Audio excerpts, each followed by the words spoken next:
He's like, I think it's a moose. And I'm like, yeah, sounds like a moose. Well, just because of how loud it was. Yeah. Oh, it was like, yeah. Well, that's not. We were calling them mud queefs. That's what we were calling. Eventually.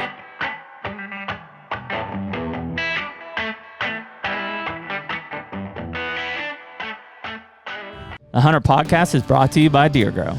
Heck yeah, man. Dude, we put a lot of food in the ground every year, seemingly more and more, and we have a ton of fun with it during the off season.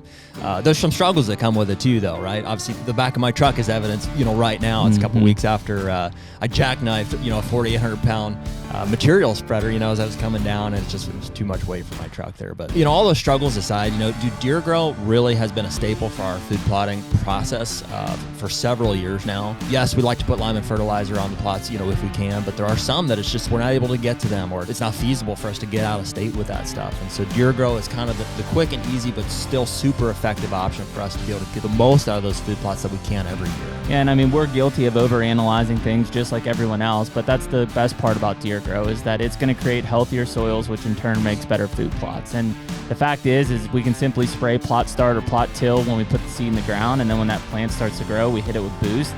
And we know that we walk away, when we come back, it's going to be a great looking food plot. For anybody that's looking to try Deer Grow, if you use the code HUNTR15, that's HUNTR15 at checkout for deergrow.com, you're going to save 15% on any of your Deer Grow products. It's a great way to get started on this and just see what the results are for yourself. Better food plots, bigger deer. And we're back. Hey. HUNTR Podcast. 146, episode 146. Mm-hmm. As always, remember to like, follow, subscribe, wherever you listen to our podcast, YouTube, Spotify, Apple Podcast. We appreciate you guys. Feels like fall out there today. Yeah, buddy. It is fall. Pretty much. Yeah. Feeling autumnal. Yeah, feeling. It was like we had that like extreme heat, and then it just kind of like fell off. Now we're in extreme drought. Yeah, buddy. She's dry out there again. I know. I feel like we've been talking about it all the time. Yeah. I hope that whatever I've got coming Sunday turns into something, a little something. Yeah, it's if anything, it must be coming from the north because it ain't coming from the south. It is dry down there. Mm-hmm. Well, dude, we got a real good rain in Pittsburgh the other day when I was coming home, which would have been last Wednesday. Is that when I flew home? Thursday. Yeah. I flew home last Thursday, and after we landed, it poured in Pittsburgh pretty good. We, I was at the farm. You were there that day, I think. Yesterday? No, 2 days ago. It's all starting to blend together. Oh, dude, it's a Tuesday. This is it, dude, though. We are in it. Like, I sat down last night on the couch to check trail cameras and emails and stuff for 5 minutes, and like 2.5 hours later, I was like, what just happened? Yeah, I got 3 calls about like, hey, what's the plans for the season? Like two calls, I'm like more refreshing my trail cameras, like more emails coming in. It's just friggin'. That's what work looks like for me anymore. It's enjoyable this time of year, but this is kind of the last like real crazy push. Like even this morning, I was like running around like crazy, just trying to get everything done. Cause I know once October hits, then it's like the wheels start to fall off a bit for me. In a good way. In a good way. So, and yeah, I mean, it's, we blink. We're filming this on the 14th of September. It's coming out, sometime 20 something of September. So like it's, we're in it. Some seasons open. We've hunted. We've done some hunting. I shot a giant buck. You shot a giant. Yeah. Season's already in. Well, I can't say at full draw, but you almost, you had a Kentucky elk at 30 We were yards. in them, man. We as dismal as it could have been, like we were in them. It went from some outfitter woes. Yeah. Some crossbow, it was hunter troubles. It was from the like highs of highs to low to like it can't get low. It went lower than that. Like you coming with a rant today? I know the other day. I don't know. I'm mellowed out a little bit. How about I start with North Dakota? Yeah, that's a good point. We'll see how you're feeling at the end of it. Yeah, if I'm all worked up, then we'll let it go from there type of thing. Yeah. So, but yeah, no, let's start with it would be in chronological order anyways. Yeah, you go to North Dakota. That's true. And I feel bad. I'll apologize in advance. I was telling Nick I'd love to have a rack reveal for you today. No, I wish I could reach back here, but no reveal. It's still in North Dakota or in transit. In shipping. I shot the thing, last minute, so I just I don't have anything with me. I don't have footage yet to show you either of like we didn't get the. Well, people probably, if you follow us on Instagram, they probably saw it on our Instagram stories. Mm-hmm. So it was through there. Yeah, well, maybe, right? It's like kind of a blessing and a curse because we don't like to clutter up our our main feed is just like our podcast clips and stuff. And so I was. You can go back and look at our stories, though. I think. Oh, can you? I thought so. I thought they went away after 24 hours. We could add like story highlights. Yeah, we have some highlights kind of saved. Yeah. Oh, you know what? No, not to add something else to your plate here. I know you're super busy. Hey. It would be cool to clean those up. Those Instagram stories or the highlights or whatever. Yeah. Some of them are just kind of like old random. Yeah. Some of them are good, but we kind of built it state-based is what we did. Yeah. Like a year and a half ago, and then we stopped. Mm-hmm. Which isn't bad. I mean, if as we get into hunting season, like adding things state-based would make sense, like pictures or videos or whatever. Yeah. At least because I mean, you put them in your Instagram story, and then it goes. You're right, it goes away after 24 hours. But if you tag it to one of those highlights, it will just drop in there, so you could go back through and watch them. Okay. So I think we're doing it right. We just need to keep tagging our state-based stuff. I've never tagged anything in there. Yeah, you have. It was like a year ago or two. But it's in there. Go into the archives. I'll put them in. Mm-hmm. Okay. Yep. Cool. So I don't have a rack to show you. No rack didn't happen. But I shot a good one. You know, Photoshop. right? I've obviously told you guys the stories a couple times, but I'll suppose I'll recap it. Yeah, let's start it off. Right? Yep. Let's go. So I think you got to start clear back to the even like how the hell did you end up in North Dakota? Because we told everybody we didn't draw North Dakota any deer tags. Yeah. So we weren't going mule deer hunting. So we weren't going to North Dakota. Yeah. So I guess I was not sulking, but I was just you were moping a little bit. I wasn't moping. I was just I don't have anything to do in September. No, like the Arthur meme with the fist. He's like. Yeah. I was definitely aware of the fact that I didn't have anything booked. It's like Eeyore from Winnie the Pooh. For early September. No September hunts. It's funny you say that. I was Eeyore for Halloween one year. My mom's got this footage of me somewhere. I was pissed about it too for some reason. They're like, "What are you?" I'm like, "I'm Eeyore." I'm a donkey. So anyways, yeah, you were moping. I was moping. And at some point there, so it was probably a week and a half or 2 weeks prior to like September 1st, the opener or whatever. And so like you said, we didn't draw a mule deer. So that, as of a while ago, was off the plate. Yep. I didn't have any other, I wasn't trying to feel like, I wasn't like, because I could, if I really wanted to, I could invite myself to Kentucky or something. Sure. Yeah, you just show up. Yeah. And some of it I wasn't. I was just like, all right, so October 1st, I'm just nothing really before then. So our buddy Nick Skalma texts us in that group chain. You responded first to the text, and you were like, "Oh, dude, I'll be in Kentucky with the kids. Kentucky. I've got plans. I'm swamped." And I knew that was your plan. And whatever it was that September mood was hitting me right, and I was like getting that piata in my belly, and I was just like, I don't know. I glanced at my calendar and I'm like, empty. I was like, I'll go. And I don't know if he didn't like expect us to take us up on, or he wasn't serious or whatever it was. Yeah. But I was like, I'll go. And he was like, yeah, he was like, well, you probably need to like text Lucas or that's the buddy. Which did he know that Lucas was on our podcast and stuff? Yeah, he had introduced us. So he knew that we had talked to Lucas. Yeah, so Lucas has been on the podcast before. I'm familiar with his his background, his success and stuff like that. And so I knew Lucas, kind of through Nick originally. And so it wasn't like awkward, but I was like, oh, well, no worries, dude. Yeah. I'm not going to text. You weren't banking on it. It was just like, hey, man, if there's an opportunity, like I'm in. I told him, I was like, dude, don't worry. I was like, I'm not going to text Lucas and invite myself to a deer camp. No, I was like, that's the lie. I'd at least Instagram direct message him. Trust me. If anybody does, I fully understand the sanctity of a deer camp. Yeah, because it's not just Nick. Like there's several guys that come into deer camp. Yeah, they've been doing it for a while now. So they've got an established camp of I don't know. It varies from year to year, but 4 or 5. I think this was the biggest. I think there were 6 of us there at one point. Because you guys are hunting public mostly, right? All public. Yep. All public. He's, because he's been hunting at river bottom stuff his whole life. So he's got permission through some private and stuff like that. And just like I would in our area and stuff. Yep. So some of it's just for access, some of it you can hunt, and but yeah, we only hunted public. So Yep.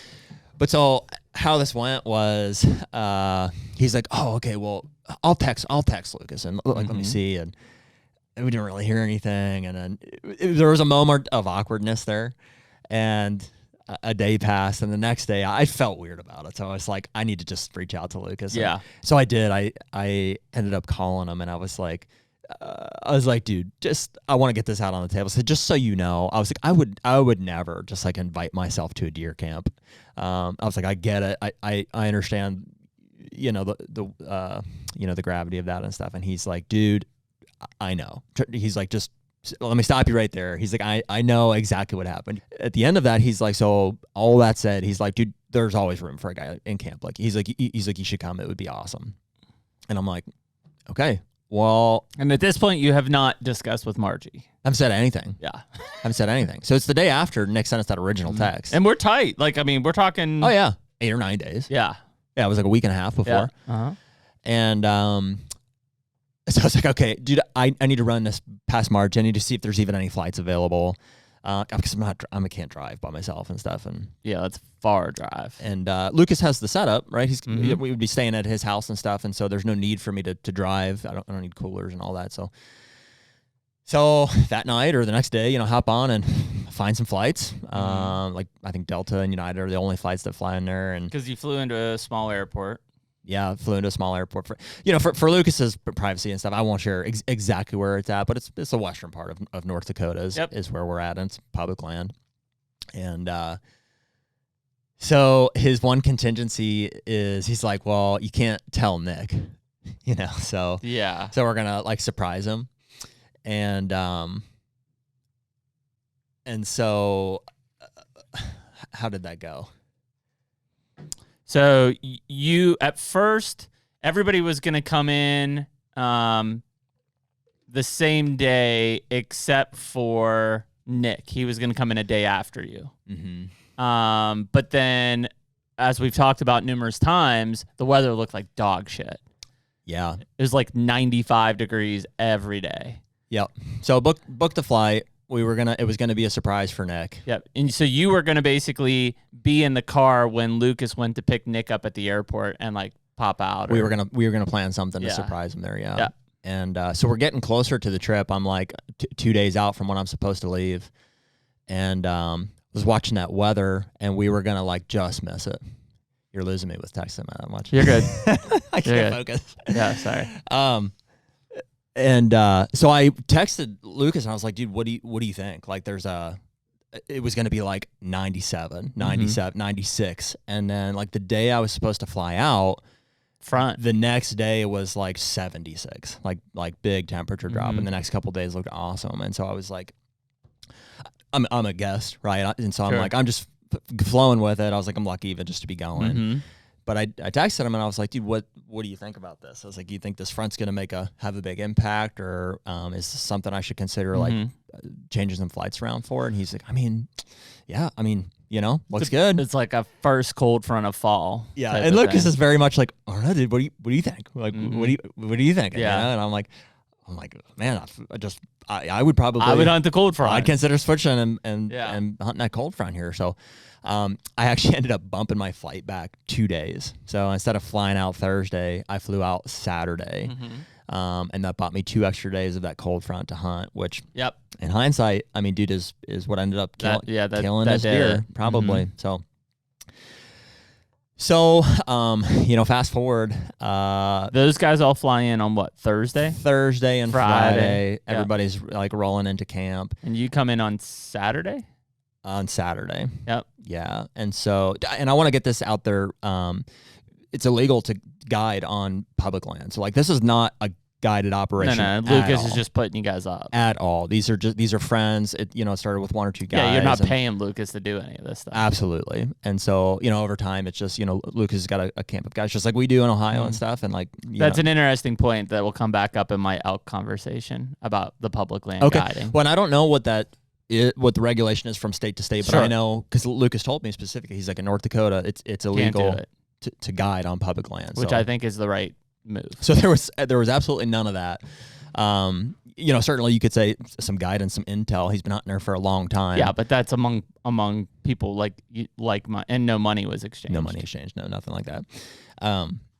So I roll into on a Saturday and dude, I'm stoked. It's like 96 degrees. And I'm, but it's North Dakota. We've been there that. Yeah. And it was like a 3 o'clock alarm. So, bright and early. Your alarm was actually on this time? Yep. Alarm was up. I woke up. How about that, Nick? The first time.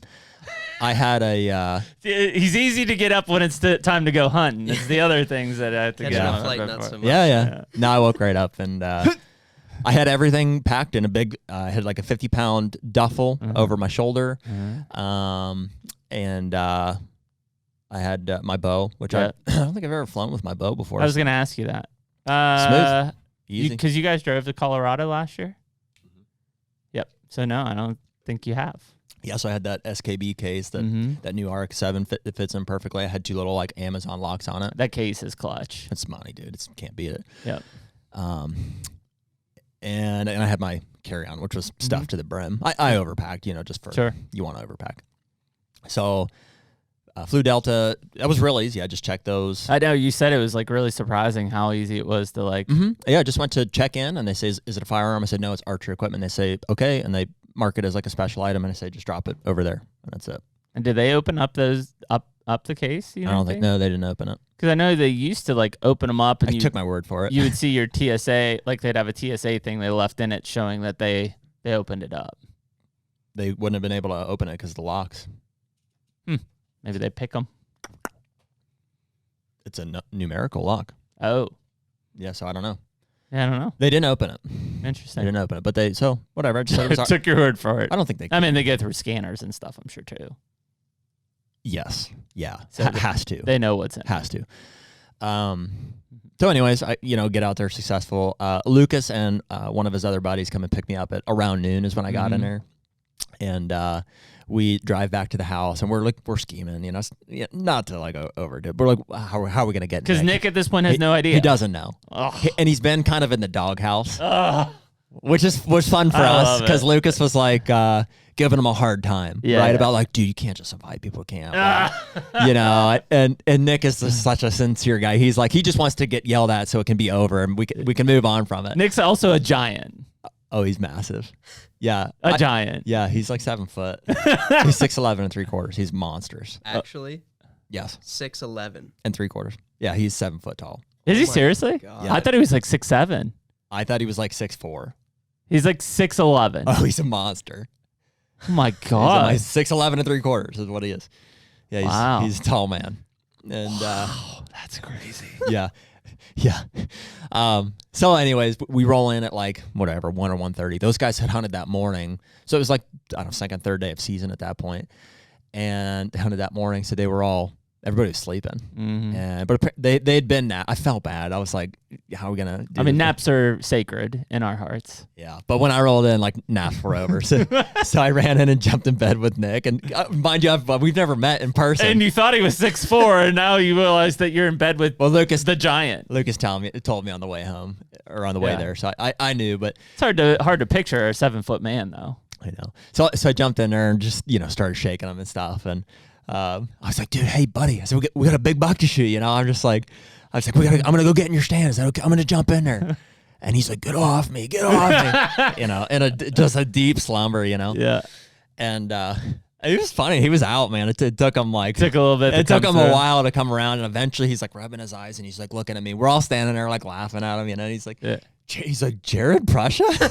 I was like, yeah, dude. I was like, I'm here. I'm here. Are you invited? This is where we're at, right? It's the camp, right?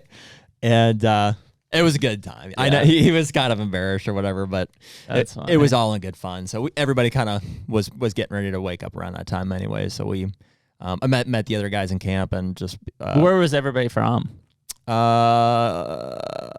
Minnesota and Wisconsin for the most part. It's fun, man. Deer camp's cool. You could literally walk into deer camp and know nobody and leave and be like, yeah, those guys, I'll text those guys. It's cool. Yeah. So it's a lot of fun, it's, everybody, it takes some time to adjust to and understand the dynamic of okay, this guy's been coming here for this long, and this is how Lucas, and this is, So at this point, it's Saturday afternoon. Has anybody killed at this point? No, it's been real slow because it's been so hot. So talk a little bit about. I know Lucas had said it, and Nick had mentioned it to us, but the deer herd in that area has changed dramatically. It sounds like. Yeah, and maybe I'll get into that a little later on because it is a progressive conversation. Like over the course of the week, this was really Lucas's first time really, spending time out of work and stuff, in the woods and just experiencing what this year had to hold. Because I texted Scalma, or we were talking on the phone on Friday night when I was heading to Kentucky, and I said, "Man, how is it up there?" He's like, "Terrible." He's like, "There's like the deer population is like a third of what it used to be," and it sounded like it was a rough, and it was hot too, but it sounded like it was a rough go. Mm-hmm. I guess it's hard to say like exactly what the population is doing right now, but they got hit with EHD pretty hard 2 years ago. Mm-hmm. So I guess that would be 2021. I think. That's when we were in North Dakota as well. Yeah, which we heard about because that was the year. A lot of people had been talking about it. That was the year we had that really tough drought, and that killed a lot of the whitetails. And Lucas would say you could drive up and down the river and just smell, like death. Anybody that's been in a CW or an EHD area knows that. Say CW or EHD is what I meant. Yeah. Is where they get hit. And he's just like, yeah, we lost a lot of deer at that time, but so, and that'll kind of develop as we go on here, but I'm into camp. We kind of get acclimated. Everybody's like, all right, it's been slow, but we got plenty of time here. So most people are planning to be there, I think 3 or 4 days. So, I break the bow out and shoot a few, and we shoot a few arrows, and it's funny. Anybody that's like traveled really early in the morning, and then you're surrounded by people. It's like you kind of get nervous to shoot around people anyways for the first time, and a little wired, and I know that feeling. I'm familiar with it. So, but it's not any easier to overcome necessarily. So we're all in the backyard and everybody's watching me, right? So I pull my bow back and I'm like, I just feel like the shakes, and but dude, bow was dead nuts. I threw whatever. 10 arrows or something like that, and they were laying them right in or at 10 yards. So I was like, bow's right on. I was like, I feel shaky, but I was like, I'll come out of that here with some time and some sleep and some. It's probably just all the caffeine rushing through your veins. I was excited. I was just I was amped. Adrenaline and caffeine. Adrenaline, and you can feel it, man. And just with people watching you and stuff. You're in deer camp. It's nerve. I was like, I can't believe it. It's like it was summer when I left, and like I found out I was coming here a week ago, and so now here because this is like September 2nd. Yeah, something like that. Mm-hmm. And so got the bow shot. I kind of get settled into my room. Lucas is not a sun control guy, so at all. Like there's and you guys are staying at his house. Mm-hmm. He's got room for everybody. Mm-hmm. His whole. Did I show you a picture of his basement? With the deer on the wall. Yeah, I saw that. I guess it's not a whole complete picture, but yeah, he's got a couple bedrooms down there, and oh wow. Oh yeah, it's very much that was cool, man. Like his wife and his kids were upstairs the whole time, like didn't come down at all. Yeah. They're just like, hey, it's deer camp down there. Man cave. It was deer camp for sure. And so kids would have been scarred walking downstairs. Well, we would go upstairs and we would eat, and we'd eat dinner and stuff. They couldn't fit upstairs. They didn't let them up there, and just stay in the basement. yeah. Anyways, so we settle in and I forget what we did. I jumped in the truck with Nick and one of the other guys, and he had hunted it for a few years. So we went and kind of cruised some different areas, and he's like, oh, this and that. And like, dude, I'm like so disoriented because there's just no way to know. Like until you've been in the woods, it's just, we're just driving roads and everywhere is new to me. And he's like, oh, this is where that happened. It's very rural out there. Very. Yeah.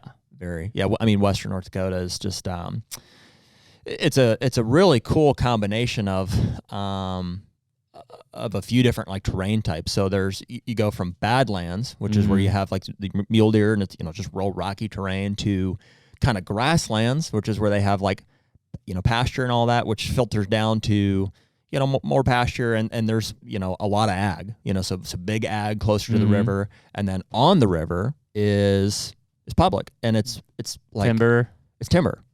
It's timber, and it's like wilderness, man. It's like it's pretty wild country. I mean, it's it's mud bogs and it's brush thickets and it's willows, bordering the river, and it's nasty, gnarly stuff. I mean, dude, the mosquitoes are just like off the charts. I mean, it's and we're there's moose and stuff. Like we saw quite a few moose. That's so wild to think. Yeah, I mean, dude, it's just a really really wild setting. In fact, when you're on the river, like literally on one side, it's like wilderness with and there's whitetails in the timber country. Yep. And on the other side, it's like badlands, grasslands where the muleys are at. Yep. And it's pretty cool. Yeah, that's awesome. It's really cool. So we get back and regroup. It gets dark out there at like 9 o'clock. Like that's about your last light.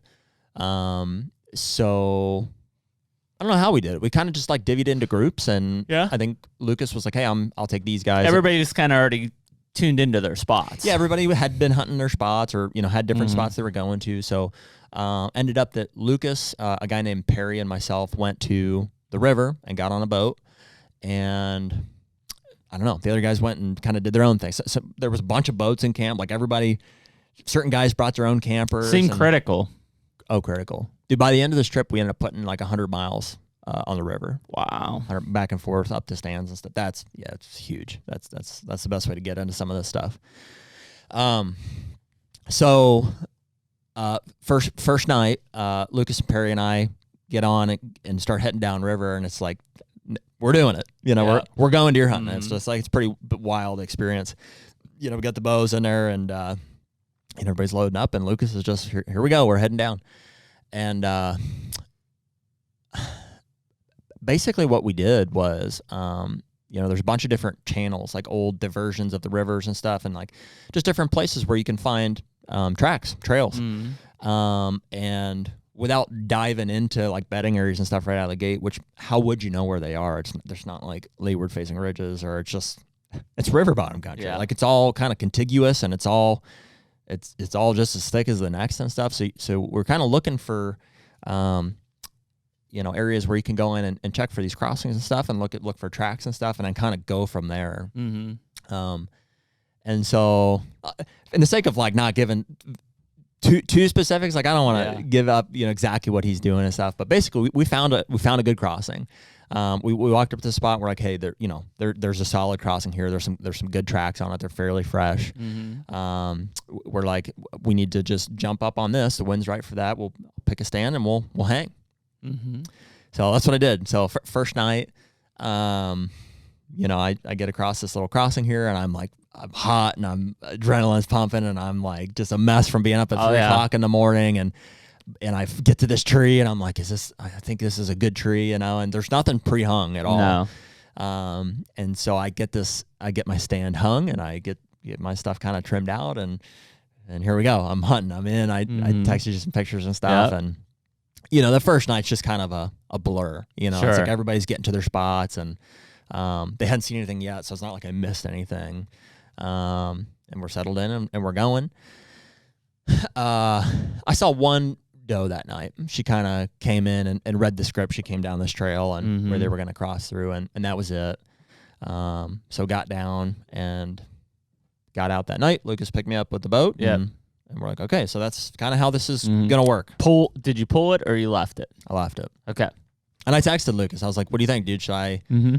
it makes it nice to have one pre-hung for the next morning if it's the right spot. I left everything. Dude, if I'm known for anything, it's leaving. Yeah, me too. Release on the string, like bow in the stand. I probably take my release, but I leave bow, bag, everything else. I had everything there. Yeah. I had everything there. So got back in. So the next morning, Lucas was like, he's like, hey, I'm going to come with you if that's cool. I'm going to just come hang next to you. I'm like, yeah, by all means, dude. And so that's what we did. And dude, it was that next morning was one of the wildest hunts I think I've ever had. Like one of the most fun I've ever had in the tree. Just, when it's like the excitement is there and you're seeing deer, and like when you're with somebody that like you're clicking with, and it's like, yeah, you got somebody to share it with. You just kind of get giddy, and like we're giggling the whole time. So we get in, and I'm in my my tree, and we decided, hey, there's a tree right here, 5-10 feet. It was like, it's probably better that you hang in that one. He had like his lone wolf he was hanging with. And so he's hanging his sticks, and he gets pretty close to the top. He's getting ready to hang his stand, and we start hearing like mud, like something in this channel, like walking through the mud clearly. And I'm like, hey, do you hear that? And it's still dark. Maybe we should have been in there maybe 15 minutes earlier, but it's still darkish. And he's like, yeah, I hear it. So we just get quiet, and he's like, I think it's a moose. And I'm like, yeah, sounds like a moose. Just because of how loud it was. Yeah. Oh, it was like, yeah. But that's not. We were calling them mud queefs. That's what we were calling. Eventually, I'm like, here they come. And he's like, I think it's a moose. I'm like, yeah, you're probably right. And so he's like, let's just listen. And so he's there on his top stick, just settled in. And I'm just sitting there and hear it, and then it kind of stops, but it was coming our way. Close, so I knew. And so I'm looking like back through this willow thicket into that little channel. I can't shoot to it by any means, but I can kind of see it. And we're just watching for a while, and eventually I see something come into the little opening where they kind of hop up onto our dry land, and it's buck. It's buck. I'm like looking right at it, and it's weird because it's like it's so early, and like it's still early in trip. I didn't expect to see it. And I'm like, there's a buck right there, dude. He's like, yeah. The HUNTR Podcast is brought to you by Hoyt Archery. Oh, dude, it's almost fall. You and I are both going to be in a tree stand with brand new Hoyt bows. We're going to be shooting the RX-7 carbon bow this year. I know Hoyt's also got the Venoms out, both equally smooth shooting, quiet bows. Heck yeah, man. And we got a convert on our hands this year. We got a lifelong crossbow guy with a vertical bow in his hands for maybe the first time ever, a good friend of mine. And we've got him all decked out with the inline accessories from the QAD integrated Ultra Rest to the quiver. And also he's got the SL sidebar mount with a couple of stabilizers from Hoyt as well. So that's going to be a 6-shooting bow. Yeah, and Hoyt's been cool enough that anyone listening to this can save 20% on any of the soft good apparels online using the code HUNTR, HUNTR, no E. And if you want to look at the latest lineup of Hoyt bows, check out your local Hoyt dealer. Get serious? Get Hoyt.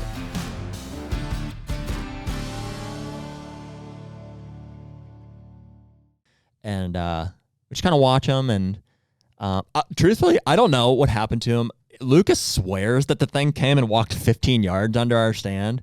I sure as heck didn't see it. Like, really? It was still really dark. Yeah. Like I saw clearly that it was a buck. I don't know how big it was while he was in the opening because I could see, there was more light out there. Yeah. And he came up on our side. I thought he kind of worked up. And it just kind of faded out around you. It's funny because we talked about it shortly after, and I was like, yeah, I think he went up. He's like, could you have shot him? And I was like, no.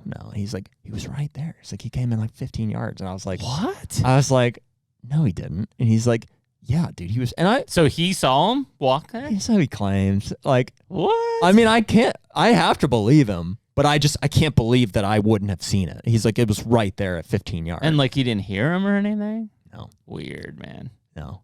Yeah. No. So, and I don't know. I mean, he's more familiar with sure that, but he also thought it was a moose. So, yeah, just a difference of 1,000 pounds. Yeah, right.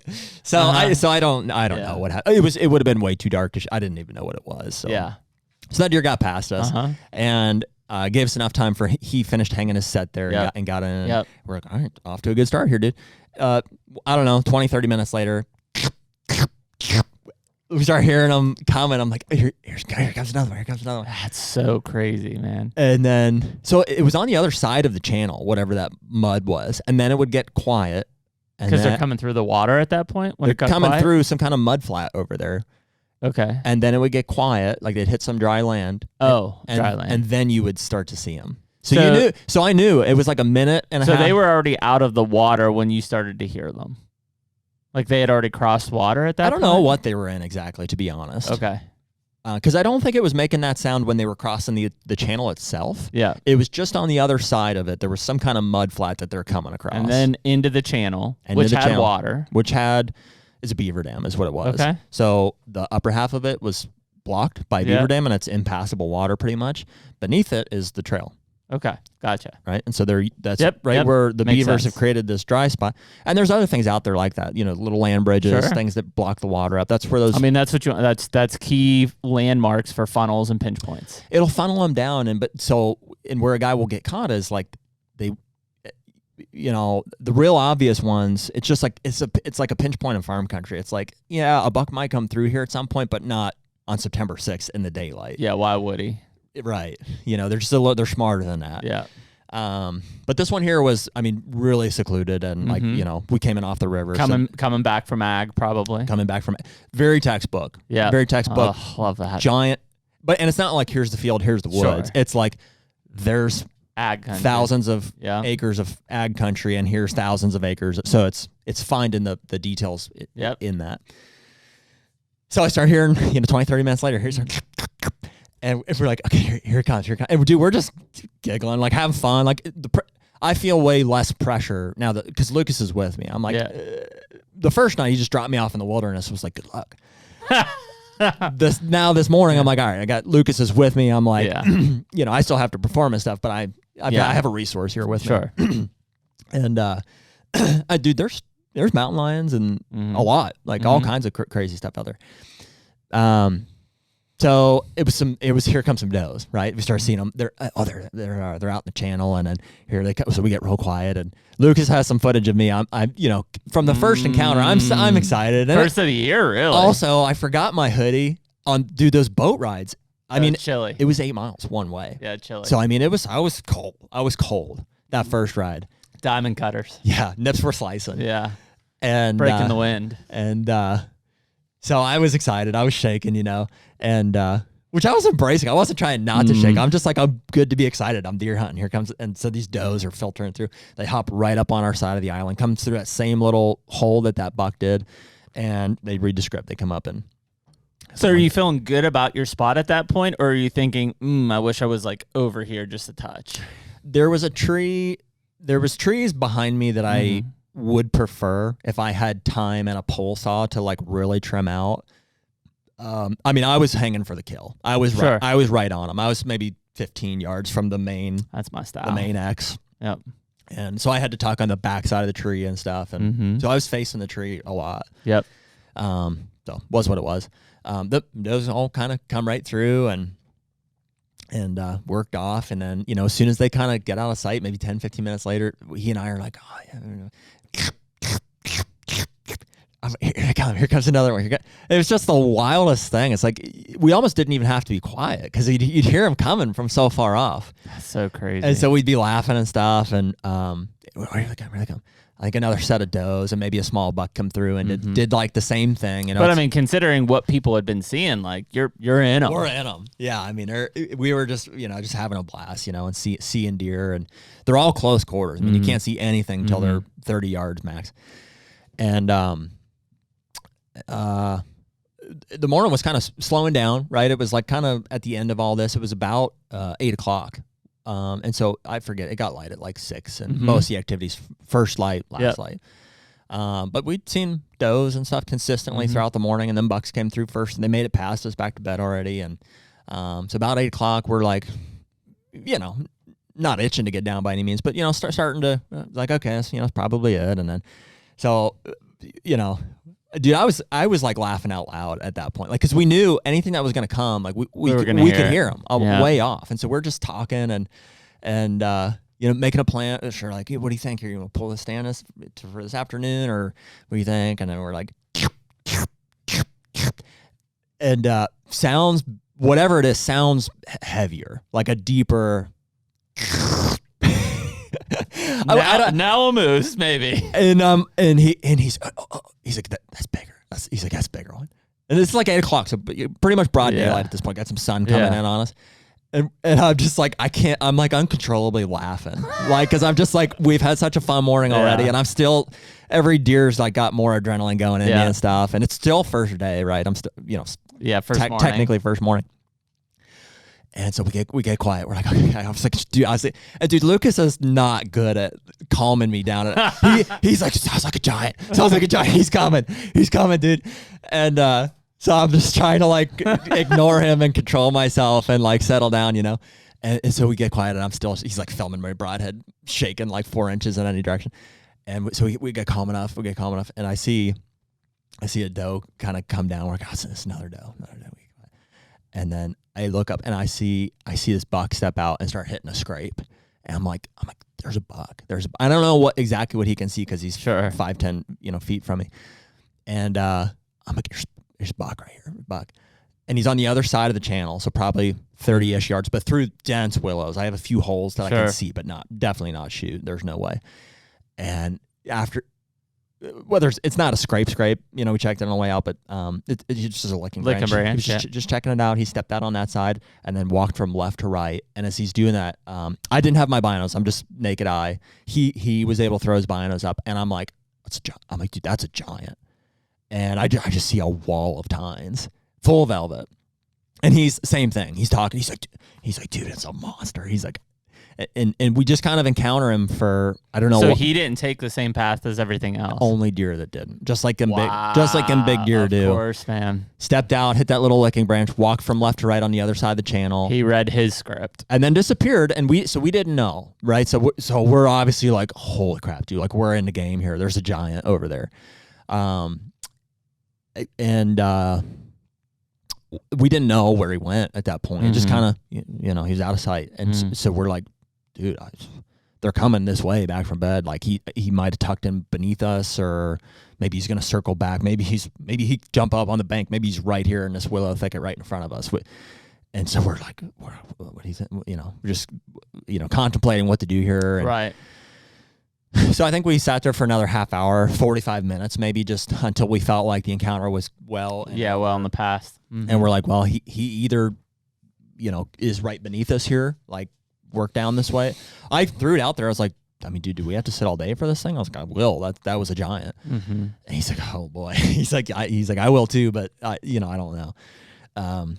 So what we ended up doing was, like, an hour later, he got down first and walked out to the channel and was going to walk it out. And I stayed in the stand in case he bumped. In case he happened to wind bump him, he was going to have to come past me.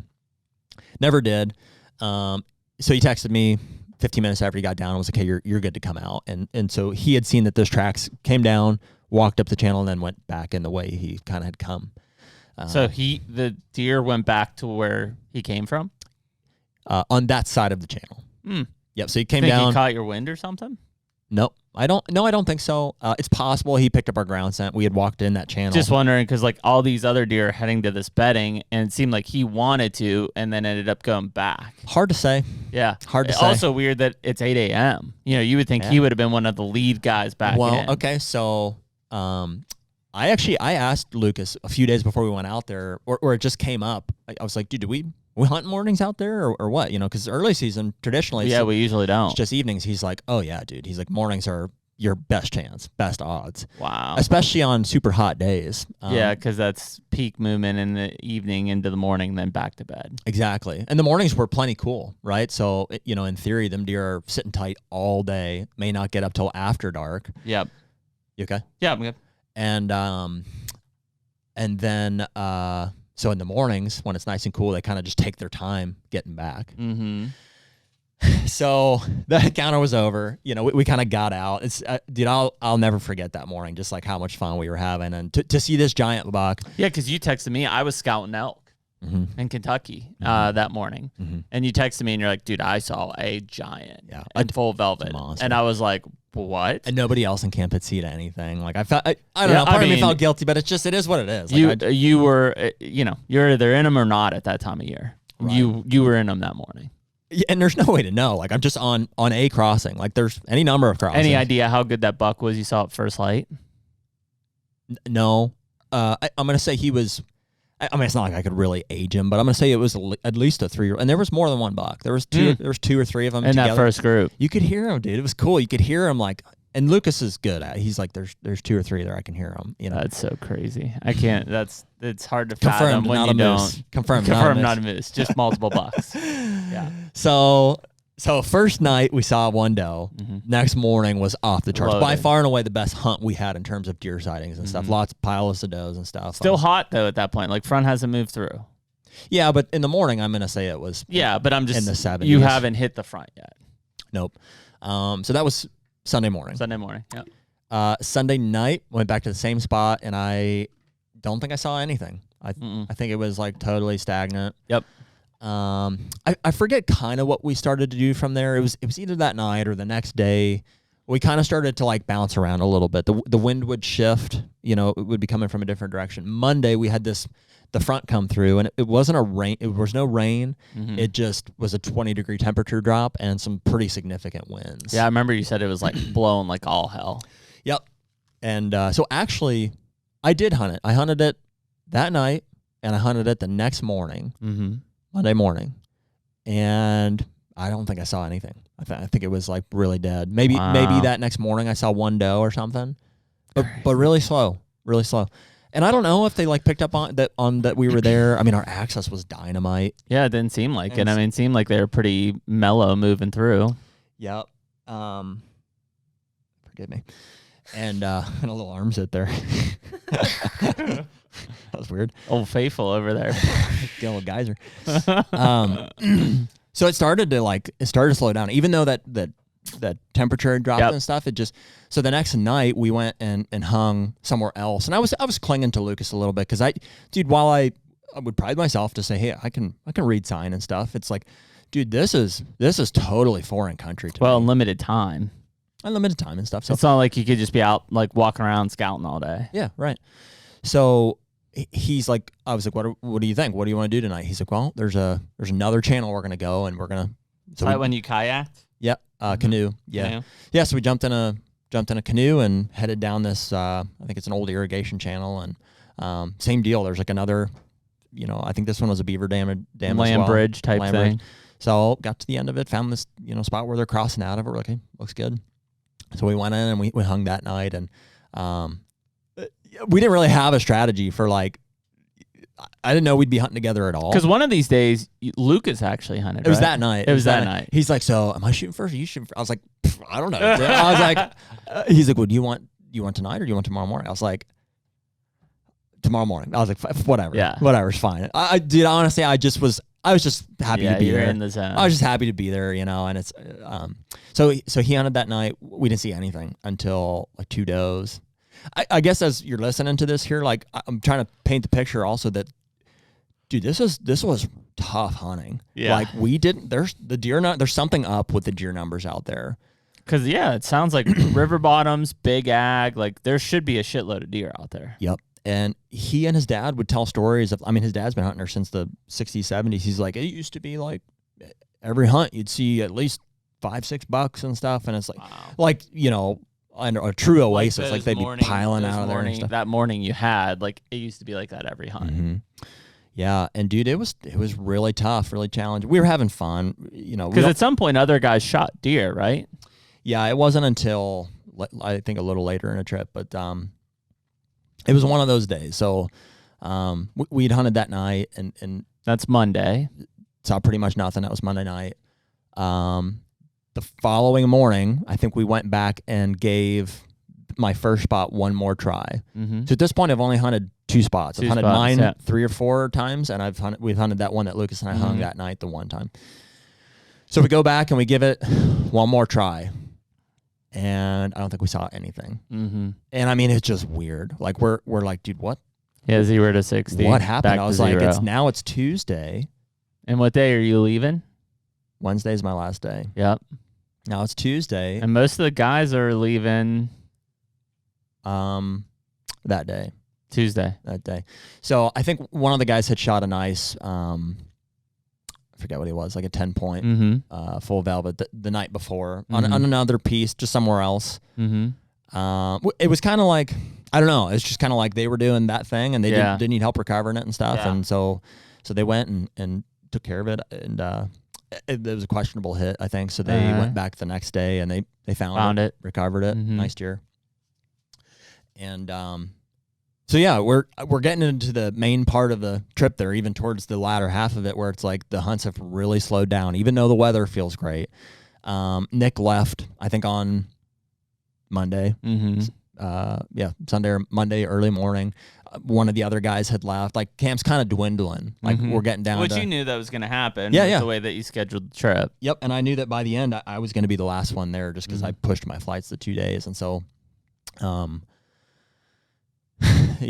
tough hunting, but the weather's still good, and like, dude, spirits are high. Like, we're still having we're having a great time, and we had seen this giant. We know there's a big deer in that vicinity, and so I think the last guy left sometime on Tuesday. Like, he might have hunted Tuesday morning and then rolled out. And then, so Lucas and I had like two or three hunts where it was just he and I. And I don't honestly remember. I might have gone back and tried that spot one more time. It just was like, man, it's hard to overlook. And it was tough, dude. Honestly, because at some point you guys you texted me. I don't remember if you were like sitting on the riverbank, but you texted me and said like, you gotta switch it up. So something around like you either had to switch it up or like, the deer were just, like you said, it was difficult. You had to make a move or do something different. Yeah.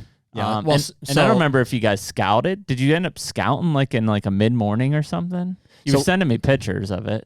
So Wednesday was my last day. Yep. So Tuesday evening, we dove into another spot, grabbed the canoe. Yep. Just canoed into another spot, found what looked like a really good sign, hung and hunted it. I was by myself, Lucas. Just typically what we would do is like we'd branch off. We'd find sign, branch off, hang different stands. And I saw 2 or 3 does that night. And is that the night Lucas saw a good buck? That was the next morning. So, dude, matter of fact, I kept going back to the spot. I guess I'm kind of known for that, but it just was like the strategy. You are known for that. Yeah, I mean, I was just like, there's no reason that spot that he shouldn't come across that. Yeah. We saw him there before. I think he should do it at some point. He's going to cross that at some point. I'm a freshy spot guy. I'm going to beat this thing to death as long as I can hunt it safely with the wind. Right. And so we went back that night, that last morning. So now we're down to like the last day here. Lucas hunted a spot upriver from me and dropped me at the same spot that I had been hunting kind of throughout the week there. I didn't see anything that. Oh, you know what, dude? It was slightly different. I was just upriver from that. It's just kind of, just a slightly different spot. Didn't see anything that morning. Lucas saw a shooter. It's one of the deals, like he's in the bedroom, and this buck just, I think it was 7:30, 8 o'clock, was just working back through the stuff with a doe. Back into the willows. And got it on footage, it was still on full velvet and stuff. And so it was kind of a weird encounter. He saw it fairly briefly, and it was just super chill. He was eating stuff. And then at some point, the doe, I think, saw him move or something, and they both worked off. Yep. Or he didn't know. He's like, I don't know if it bedded right there or what, but he worked out or whatever and didn't get a shot. So here we are. So here's like the kind of climax of the story here. It's kind of dragging on, but it's a good stage set. So it's the last day. Last day of this trip. We've been hunting hard for like 5 days. This front is come and gone, and we're still in what I would call peak weather conditions. Yep. Pressure's rising. Fairly bluebird, mid 70-degree days.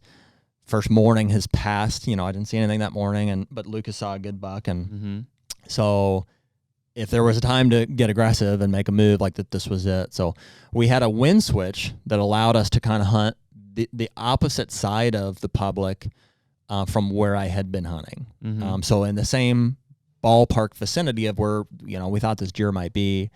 And so rather than accessing from the river this time, we accessed from just a road. So we came down in, and we're like, hey, let's go check it out. It's midday. We're gonna just walk down in there. And so we drove down to a point where as far as we could get, and we get just off the food source. So we're coming from ag country this time instead of ag country in versus woods out. Yep. So instead of so opposite now.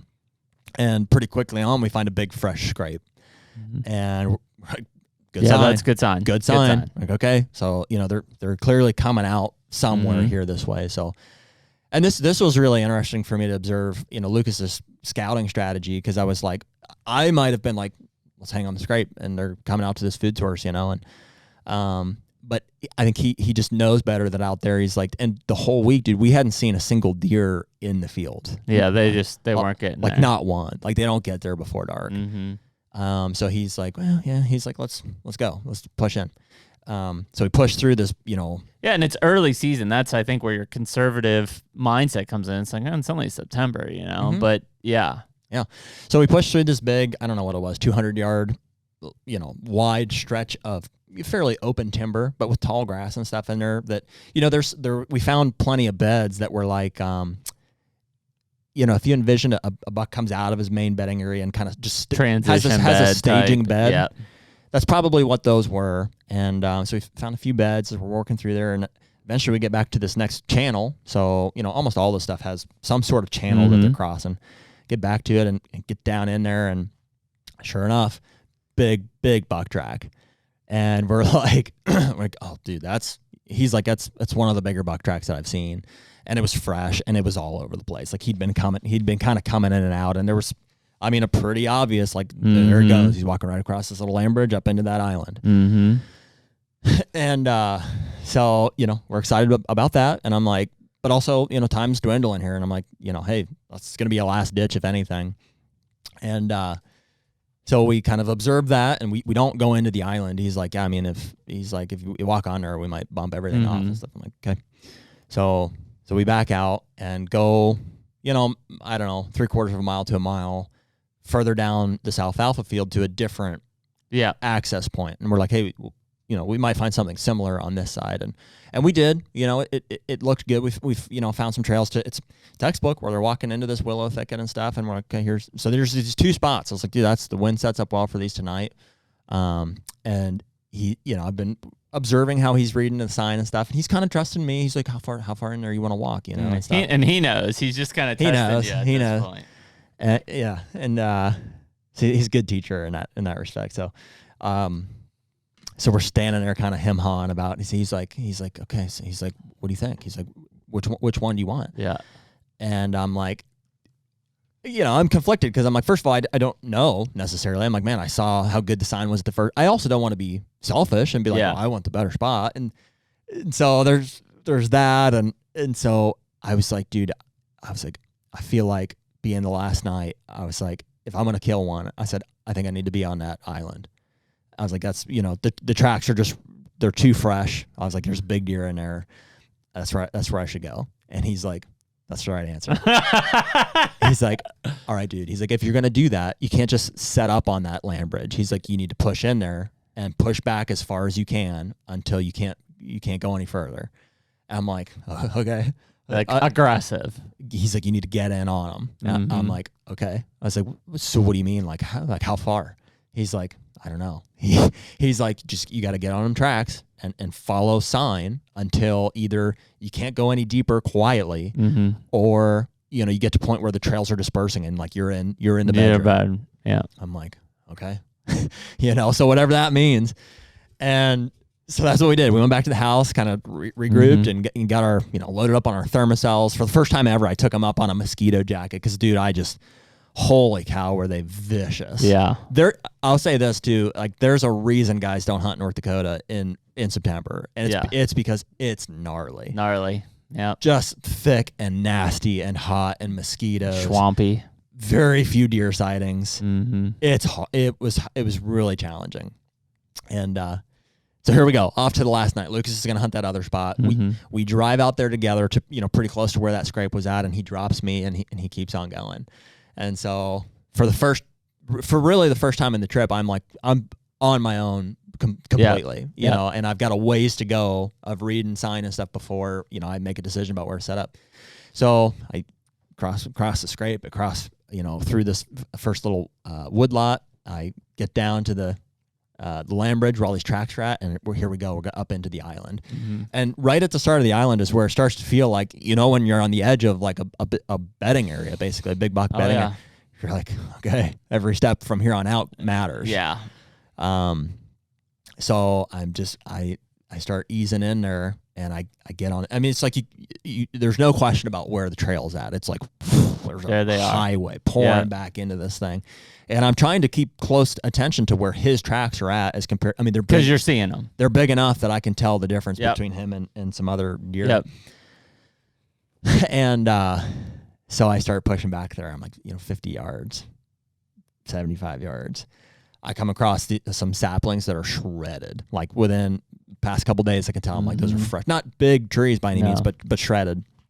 I'm like, probably him. Good sign.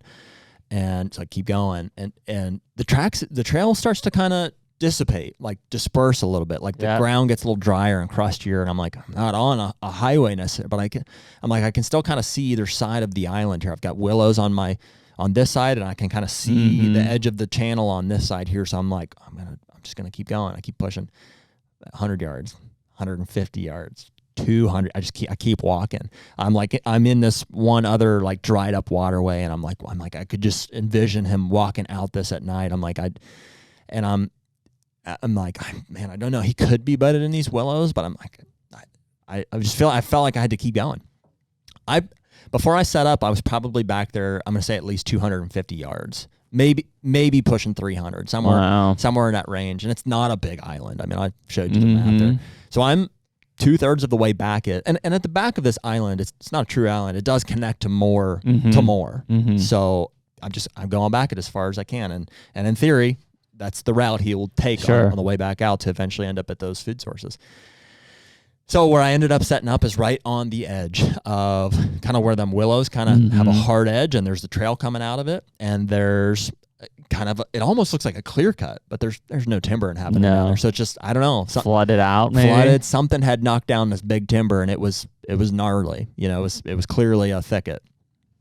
So I pick a split cottonwood tree right there, and I ease over to it real quietly, and dude, I'm in it. You know what I mean? I didn't feel any more like in the bedroom than here. So I find that there's a split cottonwood, and I can shoot basically the entire island. Like if something comes down it, I'm going to be able to shoot it. And so I'm like, this is perfect. So I hang my stand and as quietly as I can, and I get up in there, I get set, I get my thermocell ripping because those mosquitoes are just destroying me. And I've got a perfect southeast wind. It's blowing right to the channel, like kind of across the island there. And so it's like that perfect kind of catty corner wind that you would want. And once I'm up in the tree, I realize that there's kind of a trail that comes on the downwind side of it, just straight out of this like thicket and just right next to me. I mean, it can be more than 5 yards from the tree, and which is fine. I'm like, okay, I didn't see that before I hung up here, but it's one of a few trails kind of coming down the island here. And so I was aware of it at that point. So probably 6:30, 7 o'clock by the time I got set up. Like I said, it didn't get dark till 9, and movement's usually not till last light anyways. And so I get in, I get settled, and I text Lucas, let him know. I'm like, hey, here's my spot. Sent you guys some pictures, I think, and so time starts to pass, and it's just beautiful out there. I can hear, there's ducks landing on the river and stuff, and it's just taking it in, like surviving the mosquitoes. Like, it's last night. You've hunted hard. You've got to experience some pretty cool stuff. Like, it's all out on the line at that point. It's like, hey, I feel really good about our effort. I feel just at that point even really good about the relationship that Lucas and I had built, and I was like, man, it's been a great week. And and we're going for it. This is last swing here. The HUNTR Podcast is brought to you by Muddy. Man, Jared, we probably have been using Muddy products for at least 10 years now. It's a long time, dude. It's been a long time. And I can remember when it was simply just safety harnesses and camera arms of all things. And, that's evolved to where you and I both have a bunch of Muddy box blinds as well. I would say a bunch. But yeah, they've come a long way. And certainly the box blinds are huge. Shot that buck over your shoulder out of a Muddy box blind a couple years ago. The harness and all of the other safety accessories really are a major component of what Muddy offers for me. We've had some injuries in the past. Some tree stand accidents. This is all back before we were using, frankly, harnesses, the lineman's belt while we're hanging stuff, and the safe lines. I have those in every single one of, our fixed tree stands now, and we really have made safety a priority. That's a big deal for us, and Muddy has everything we need for that. Yeah, and I think the cool thing about Muddy is anyone listening to the HUNTR Podcast can save 20% using the code HUNTR20. That's HUNTR20. Anything that you can see on the Muddy Outdoors store online, Use that code, save yourself 20% for this hunting season. Go Muddy. So 7:30 comes and goes, 8 o'clock comes and goes. It's maybe like 8:10, 8:15, something like that. Right on this trail that I'd mentioned that comes right down in front of me, I see 2 does kind of pouring out of there. Doe and a fawn, I think. And she comes out, she's trotting. I mean, they're 25 yards before I can see them. It's just that thick. All of a sudden, top, there they are. Here they come, and I'm set. I'm quiet. I'm ready. Here they come, and she gets right underneath me, like pretty much directly downwind. I didn't think they'd be able to smell me because I was pretty high in the tree. I thought it'd blow over them. But it must have been swirling in there, and I mean, dude, she stopped on a dime like this and looked right up at me. Wow. Right at me, almost like a tree stand's been in that tree for a long time, and immediately kind of jumped off and but I was rock solid. I was still. She couldn't tell what it was. She smelled something. She just didn't. Yeah. And probably with those waterways, the way that works those thermals and stuff down in there, especially in an evening, it probably had that thing swirling pretty good. Yeah. And she definitely smelled me, stopped on a dime, and kind of jumped off. And her fawn did the same, reacted to her. And I was just, super still, close my eyes, That works, dude. Don't ever look them in the eye, dude. Don't look them in the eye. And she eventually calmed down, and they worked past me. Never blew. Didn't like that I was there, but made it past me. So it was a win. And I was like, okay, that's how that's going to go if something comes down this trail. Like not ideal. Yep. So whatever. 8:30 comes and goes. 8:40. So we're, like I said, it's imminent. Last light. Absolutely, last light is 9 o'clock. I think last legal shooting time is 8:59. I think they actually have a time on it out there. Yep. About 8:40, I can recall thinking like, well, hey, it's been a good trip. I was like, it's probably not going to happen. If you've hunted hard, if you've been on hunting trips, you've hunted for a week. That feeling that of like last evening fading. You're kind of soaking it in. You're reminiscing on the week, but like you just know it's imminent. Like.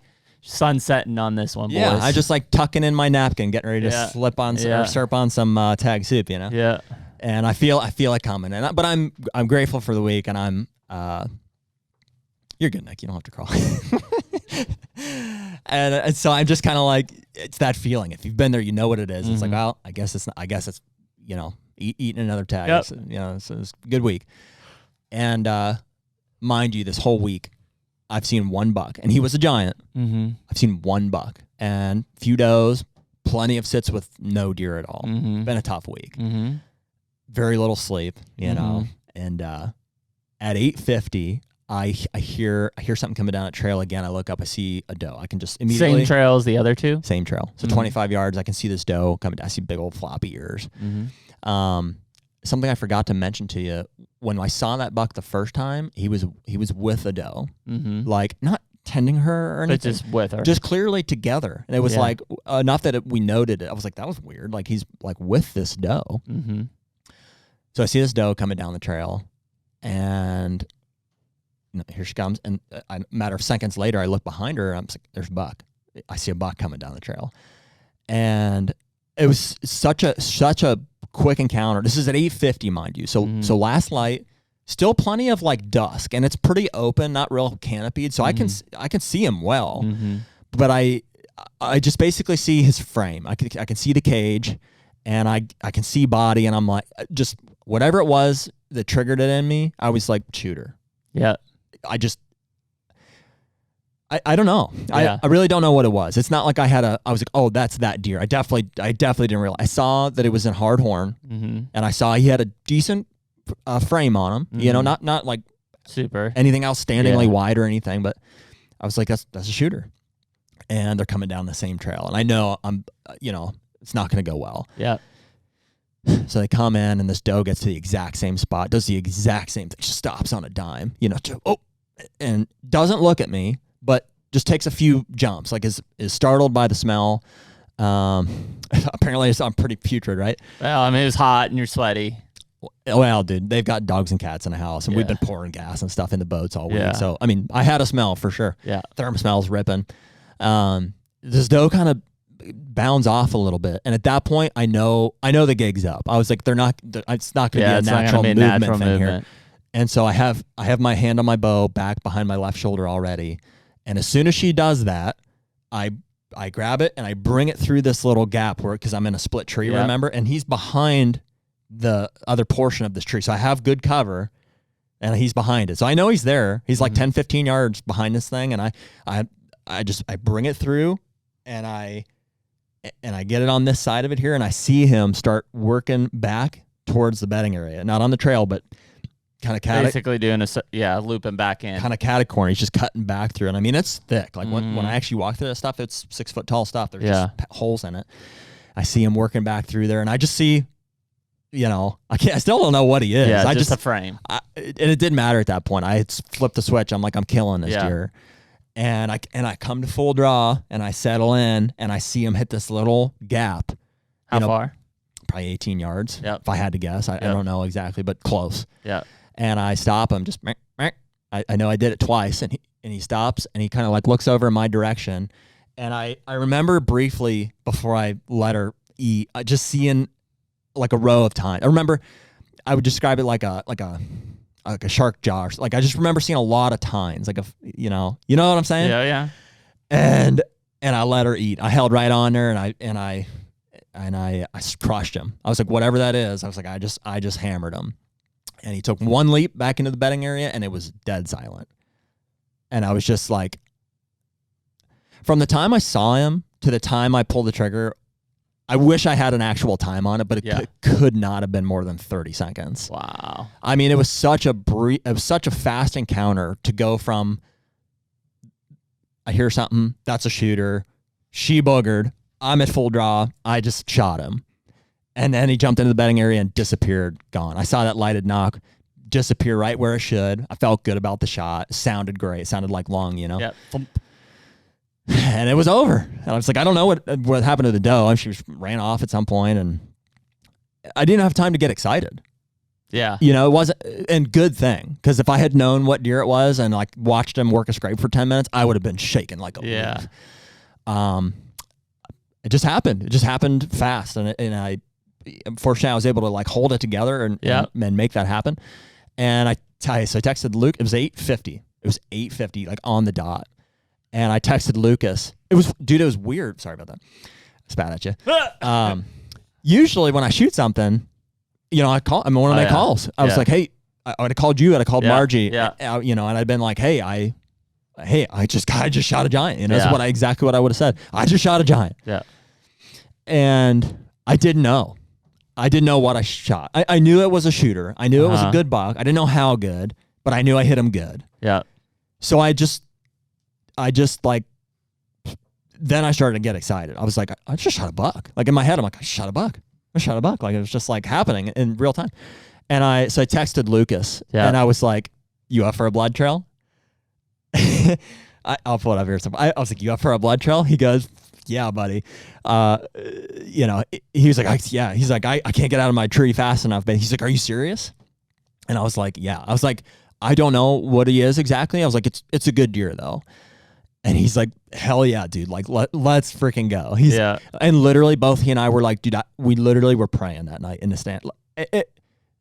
We really will. We really were. You know how you get in that last day, like, I'm sorry for everything I've done. Like, just make it happen. You know what I mean? Like literally praying in a stand that night that it would and both he and I were, and he texted me. He's like, dude, I was literally praying that like it would come together tonight. And I was like, whatever he is, dude, I drilled him. Yeah. And I was like, I'm just going to pull my set and let's regroup back at the truck. He's like, right on. So yeah, unfortunately he went to the bedding so you could go back out the way you came. Yeah. He went right back that way. So I just pulled my stuff and as quietly as I could, because I didn't know. Yeah, how far? I didn't hear a crash, I didn't hear anything. It was just silent. Pulled my stuff and went out. So we regrouped back at the truck. His dad, he texted his dad and was like, hey, we got one if you want to come meet us. And his dad is just a hoot. I mean, like, you'll have to meet him at some point. Just a classic North Dakota, big old effing buck, this and that. He's like just awesome, And so we met at the truck, and I'm like, I'm excited because I know whatever it is, I whacked him good. Yeah. And I'm just telling you honestly, I didn't know it was that buck. I didn't really conceive that it could be. I was like, I think it's a good deer. I was like, it's at least like a 3-year-old buck is probably what I could tell based off the size of his frame Sure. and stuff. So I'm preparing him for that. I'm like, I don't know what we're gonna find down there. I was like, it's Yeah. And he's like, whatever. He doesn't care. He's like, dude, I'm just happy. He's ready. So we gear up. We can make sure we have all our lights and our knives and tags and everything. And we start going back in. We pass the scrape. We go through the little island of woods. We go across the land bridge and we start pushing back up in. And we're pointing stuff to his dad. So once we get into the island, I'm like, dude, if you want to like kind of critique what I did here, I was like, here's what I was looking at. I was coming in. I was like, did I do good? Yeah. And we get back there eventually, and he's like, yeah, dude. He's like, that's about as, that's probably what I would have set up too. Pretty freaking aggressive. Most guys, but I don't think have been that aggressive. Yeah, it was real aggressive. And it's kind of out of your style a little bit too for early season. I've never hunted whitetails on September 6th. Yeah. Well, even in Ohio, like, I mean, you're usually hunting food source, scrape on the field. Well, it's different because in Ohio and like in Midwest and Northeast, like, dude, you will see these deer on field edges. Like you can kill them on the food source. Yeah. They're just not doing it. Not these deer. So yeah, like had it just been me, I very well might have set up on that alfalfa field overlooking the scrape. Yeah. And meanwhile, where I killed him 10 minutes to spare was 500 yards from there. Yeah, no way he would have made it. Way back in there. So we get back to the tree. I pointed out, I'm like, that's where I was, and I knew in my mind, I documented right where I shot him at. And at that point, it had been about 50 minutes to an hour. So I was like, we're good on time. I was like, I think whatever it was.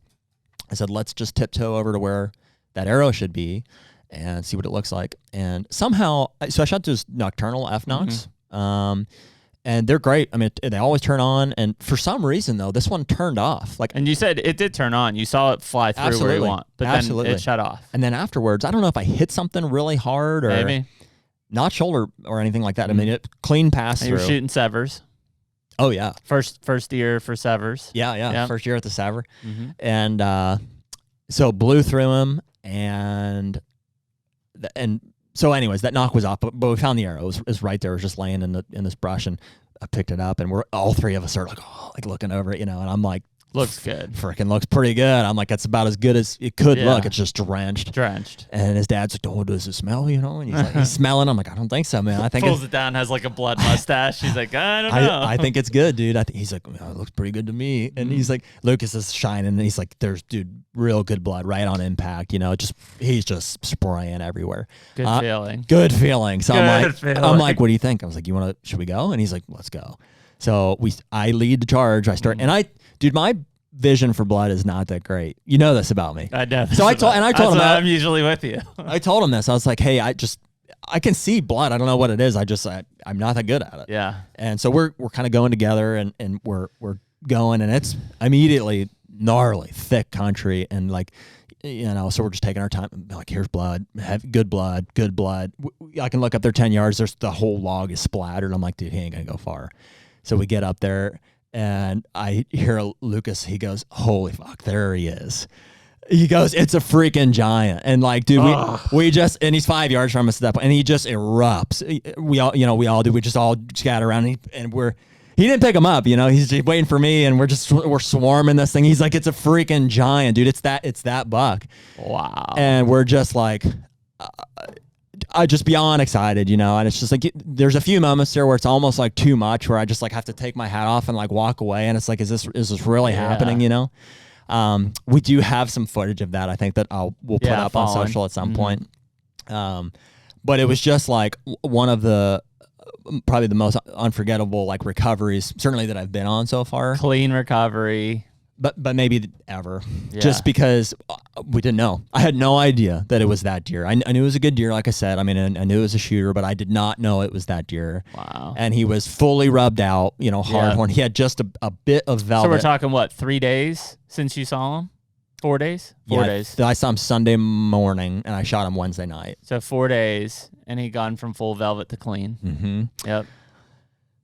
And dude, I mean, the recovery was just like, there couldn't have been a better cap to the trip. Like the fact that to go into a camp full of guys that I've never met before, last minute on the way that kind of came together with Nick and Lucas, and then to have hunted hard and built relationships with these guys over the course of a week and just suffered, put my time in basically.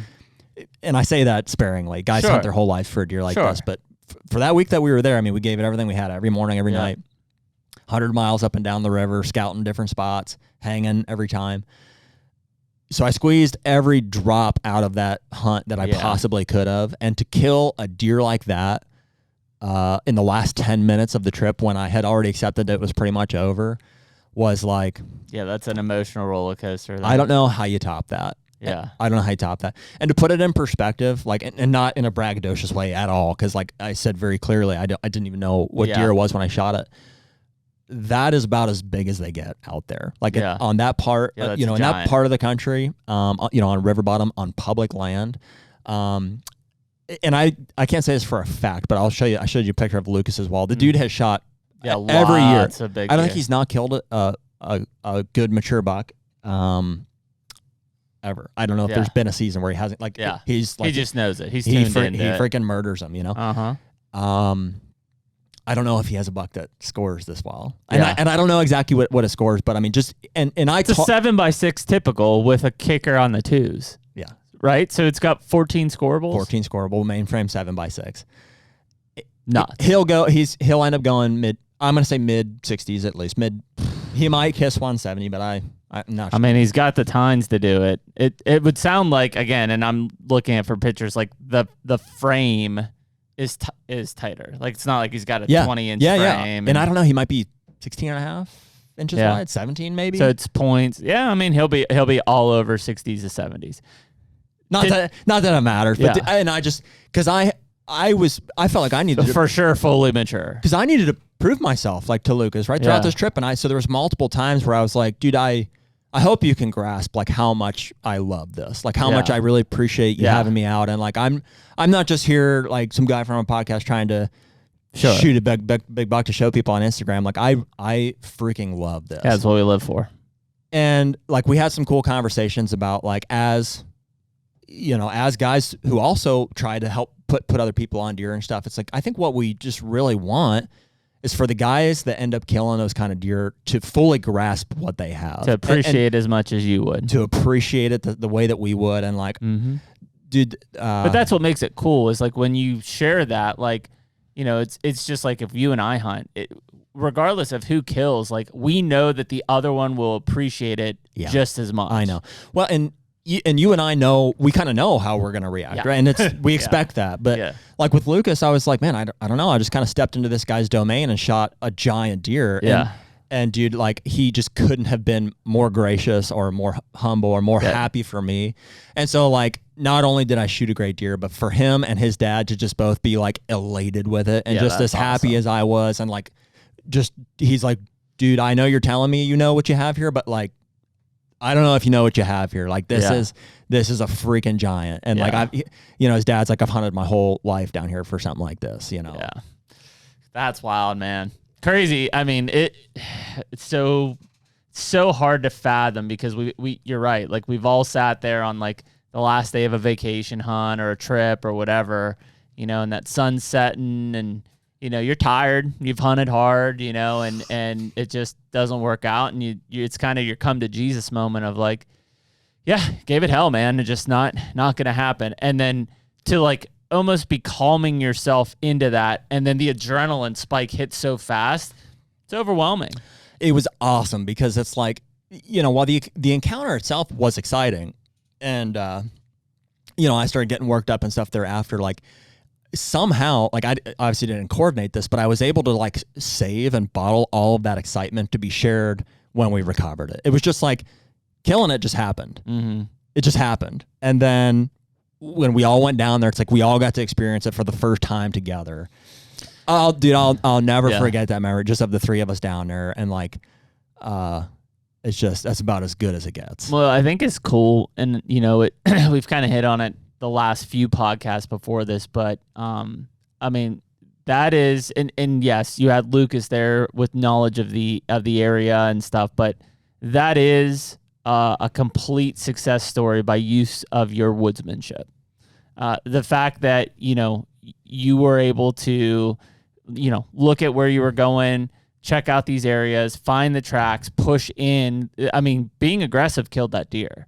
Conservative would not have killed that deer. Sitting on that land bridge would not have killed that deer. Well, I tell you what, when we were looking at that land bridge initially, it's pretty cut and dry. Okay, here's where they're coming across, in fact, we picked out a tree right on the edge. Yeah, why wouldn't you? Most people would. Okay, here's where this trail's coming out. I was like, that's the tree. You can get up and shoot kind of into it a little bit, and that'll be good. And I don't know if he knew at that point, like, that we needed to go further. And, like, had I had more time, he may have even suggested, like, hey, start here. Start here, see what happens, then move in. Start here. Dude, we've talked on it a few times with guys like Rendell Eric and the DeQuistos and some other guys that get really aggressive. I think that there's such an art, and it's such a balance of experience and confidence and like just observation of your surrounding to literally know how far can I push it without going too far. Well, and I think it helped for you at least, and no disrespect to Lucas or anybody else on that, but like it's a Hail Mary for you. Like, what'd you have to lose? If you pushed in too hard, it's not like I screwed up tomorrow's hunt. Like, well, there wasn't a tomorrow. You screw up that hunt itself. I mean, that's the risk is you pushing too far and bump them, and you're done. Yeah, you're going game home. over. Yeah. So I mean, the stakes are high. Yeah.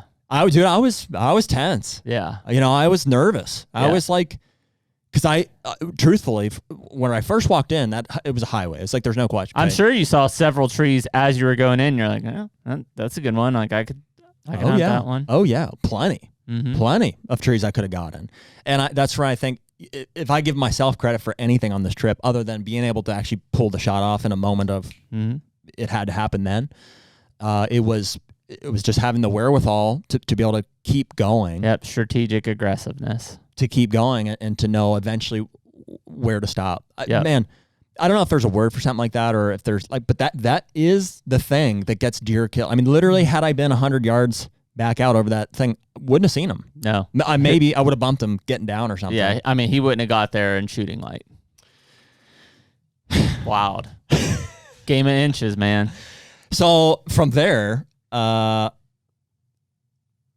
of all, I learned a little something about field dressing, and I'm more than happy to. I'm not an egotistical person. Like, sure, I'll step back, and his dad wanted to show me something, and so I got him. Basically, I cut the chest open. I've got that. It's a Gerber gut hook knife that I really like, and so got them all loosened up, cut up into the diaphragm, and he's like, "Oh, what do you do with the piss sack?" And I was like, "I don't know. Just try to pull it out with everything else." Out. And he's like, let me show you something. So he has these little, I actually bought one the other day. I think Gerber makes one. Some other people make them too. They're little pelvis saws. Yeah. Have you seen these? Yep. So it's got a blunt tip so that you don't puncture, because that piss sack basically sits just saw right in there. So we cut it all the way down in there, and he sawed it enough that we pulled. I'd already loosened everything up a button. We pulled everything out. And dude, this deer was completely drained of blood. It was a single lung. I'm guessing at least a single lung and a direct heart shot. I mean, we talked about that. I don't think you could have missed both lungs. I couldn't have missed. I don't know. Maybe I got just both. With the angle, because you shot him hard quartering away. And came through the heart. I think you had to hit both lungs. Maybe so probably caught at least one, maybe both lungs, and a direct heart shot. So when I pulled the heart out, punch. When I pulled the heart out, there was a big old sever hole right through the middle of it. That's funny. And he went 40 yards. Yeah, he went maybe 30, 40 yards and piled up. And so, anyways, learned that about gutting them. So I'll probably do that from now on. Pull everything out, and then we started dragging. There's no way around it. And we talked with Trav, last week about some measures that we took about trying to hold the head high. And fortunately, he had a big rack, so plenty. Yeah, plenty. Yeah, and didn't have to worry about velvet as much. Although you removed a little bit that he had kind of on his antlers. It was like 98% off. Yeah. So I just peeled the last little bit off and put it in a Ziploc bag. Yep. Gave it to Trav. He's going to freeze dry it or whatever.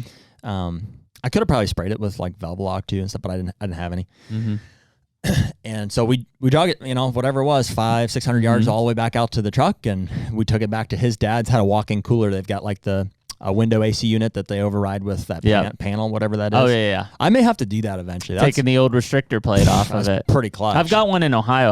I've tested it. I just haven't used it, but I've got like a cinder block walk-in with gambrel hanging there, and I've got a AC unit plugged right in. Yeah. So it's perfect. So that's what we did. We from the truck to put them in a wheelbarrow. Yep. Obviously had a tag on. The very first thing we did was I put the tag on them. I think it's not my because I did a mule deer one, but I like those because out east here we don't have them peel and stick tags. That's a pretty iconic thing for us Eastern guys. And you get two because one goes on the antlers and one's stays with the carcass. Stay with the carcass. So I had that in my bag and stuff, and then I ended up leaving it with the deer when we put it in the cooler. So got him back. We caped him all the way out right then and there. While we're doing that, his dad comes in with a sawzall, hacks off some of the ribs. Yeah, this was kind of cool. And I had never had the ribs before, and he's like, he just like straight on the fire ribs. Straight on the fire. So he had a wood fire, had a big fire pit out there, and he had a grill he set down on it. First, he come in and just cut some fat off, fed some to the dog, cut the rest of the fat off. He's like, got to season the grill. And he goes back out and he's rubbing it on the grill, getting it all ready. Comes back in with a sawzall and cuts one of the ribs off, a rack. And I didn't actually get to see him cook it because I was helping. Yeah. I say helping. I was watching Lucas cape the thing out for him. And we go out and he's got them ready. So he cooked them right on the fire and just S&P down the hatch. Oh, S&P. And I mean, I'll say this. I can see why people don't eat the deer ribs. Like, sure. There's not much there. There's not much there. It's not a prime cut by any means, but it was pretty spiritual, Yeah. And for his dad to have been hunting down there his whole life, and it was cool. It was cool. It was like 1 o'clock in the morning at that point. Little snack, a little bush latte to wash her down. The river water. Yeah. So we ate some ribs, and that was kind of it. We kind of parted ways. I left the rack there and everything, and so he's gonna end up shipping it back to me and stuff, and we caped up to the neck, so he took it into his taxidermist to cape the rest out, and he's going to hard freeze and ship that back to my taxidermist, to Trav. And we went back and ate dinner. Fortunately, this was cool. My dad and my uncle were both up somehow, even though it was late. Yeah, you texted me and said, call me if you're out. It was like, I don't know. Past my bedtime. So nobody knew. I was asleep. Nobody knew. I didn't know until the next morning, and I see a picture. I'm like, what the fuck? Yeah, nobody knew. I texted you once I got back to the truck while I was waiting for Lucas. And I mean, had you responded, I would have called you. Yeah, I was asleep. Margie didn't know. Nobody knew except Lucas and I. Yeah. And it was pretty cool.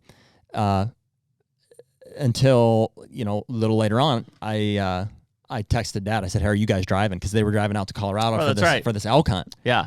And so I knew he was like in a truck full of guys, and they were driving, and he's like, yeah, hey, what's up? So I called him, and I was able to tell him, and I sent him some pictures and stuff, and then sent a picture to Dale, and he's like, holy cow. And he ended up being up to, he's like, I just can't sleep, So called to talk to him for a while. And so got the word to some people overnight. And then the next day I started sending some pictures and stuff. And wild, man. And then I flew out. So I went to bed at 2:30, and we woke up at 5:30 the next day to go to the airport. Jeez. The HUNTR Podcast is brought to you by Muddy and Stealth Cam trail cameras. Cell cams. What an evolution the industry has seen, and we've experienced personally over the past 5, 10, whenever cameras were invented, right? It's like, man, it's totally changed the way that we inventory deer, pattern deer, and ultimately the decisions that we make when we're going out to hunt. They're a serious piece of the puzzle, and that information is invaluable for us. We trust the Muddy and Stealth cams, together to be able to collect any of that information. Yeah, I mean, as an admitted trail cam addict, I've definitely been guilty of underhunting places or relying too heavily on that information that's come in. That said, it's an invaluable tool to the overall management plan and strategy that I have for my own properties or even hunting public land. It doesn't matter. We have a finite amount of time in going out and hunting. So when you and I are after a particular class or quality of deer, usually a mature buck, we can't waste time hunting an area where that deer doesn't exist. And those cell cams provide that information that allow us to spend the time in the area with the highest chance to accomplish our goals. Say it all the time, man. They can't kill them if they're not there. That's it. So right now, any of our listeners can use code HUNTR20 to get 20% off either Muddy or Stealth cameras. We're certainly going to be taking advantage of that, and we hope you guys do too. Yep, check out Stealth Cam and Muddy. Nuts. Pretty wild. It's a hell of a way to start the season. I know it's kind of a long story. I kind of the first part of it is a whole lot of build up and a whole lot of just acclimation to camp and stuff, like how it all kind of came together. But dude, that's one of the biggest year of my life. It's not even worth saying about the score. I don't know if he'll score. I shot that other one, but dude, that's one of the biggest year of my life. And I mean, it's a mainframe 7x6 typical. Like that's That's a rarity. Yeah. Major rarity. And for sure, probably the most mature, I think, is probably a 5-year-old deer, which I've never killed. You know, I've killed several 4-year-old bucks. So that's interesting. I didn't think about that. Probably the oldest buck that I've killed. And dude, all that stuff, honestly, I can say is so secondary to like the experience. The relationship that I built with Lucas on that trip, and like the memory that he and I and his dad had recovering that deer, I just like almost brings me to tears, like recounting it. Like it was just like it was pretty awesome. Yeah, I mean, dude, that's what it's about, though. I mean, at the end of the day, you know, it's kind of the hard thing with, you know, I know a lot of people, you know, from let's say like a hunting industry standpoint, you know, jump around throughout the year. That, you know, they're hunting elk right now, and then they're going to move to whitetail, and then this, and then that, and as cool as it seems, right? It's hard to really be able to absorb and enjoy like the experience of a hunt when, like, you know, it's like, well, we got to leave today and we're on to the next one. Leave today and on the next one. You know, there's only so much of that I think you can fit into a season, I guess, is what I'm looking at. Yeah. Well, dude, there's, to put it in contrast, like there's nothing wrong with it, but it's not our style. It's like what we did there that night and the memory that we made there is a pretty stark difference to kills on film. Sure. You know, and not to put that down at all, but like there's a mindset, you know, or pressure that's put on by, you know, guys trying to film for stuff. You know, if there's anything wrong with filming stuff, Lucas films and stuff, and the reality is we wouldn't have been able to get that on film anyways. It'd been too dark. If we wanted to, it was too dark. It'd been the classic, hey, no more camera light. Yep. And which just happens all too often with them big old, you know, bruisers. And but the experience and the way that it was done, and, you know, cool that Lucas did film a lot of the recovery and stuff, but you know, I mean, that's the experience. That is what we seek out when we hunt. Hard to put into words, man. Yeah. It's just, you just had to be there. You know, I hope I did a good job of recapping. No, I think it was really cool. It's I think for a lot of people, including myself, even though I've been out there, and I can visualize it, like it was probably the first day or two when we were talking about your strategy and stuff, like the terrain and the wilderness aspect of it is hard. Like the fact that you were like, yeah, like, you know, we saw bull moose and we did, and it's like bighorn sheep. I'm like, what? Like no bighorn, but they're there. I don't know. He said they were. It might be. Lucas said they're there. Elk. Well, we were just on the river pretty much the whole time. I mean, if you had just gone up and over the ridge, like, you're in the Badlands. You're in the Badlands. Yeah, I mean, it's wild country out there, and it's just weird to think like all of that is like right there, and you're hunting whitetails. Yeah. Well, and like, you know, we run the risk by even talking about it, you know, about blowing up this spot. But dude, I'm here to tell you, that was a hard hunt. That did not come easily. I hope I painted the picture of.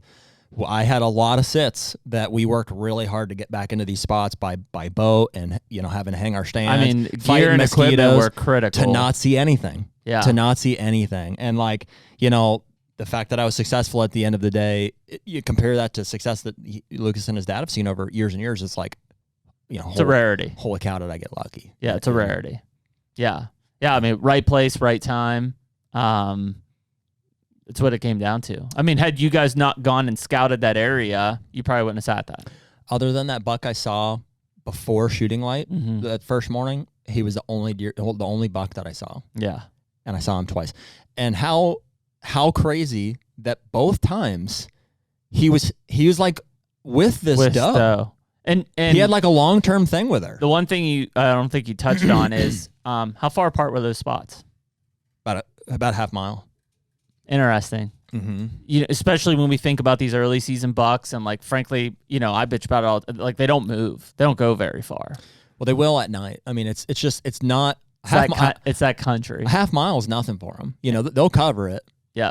But they'll do it at night. Yeah. You know, and so, yeah, we just happened to, I don't know. I mean, I knew there was a chance. I was like, we might.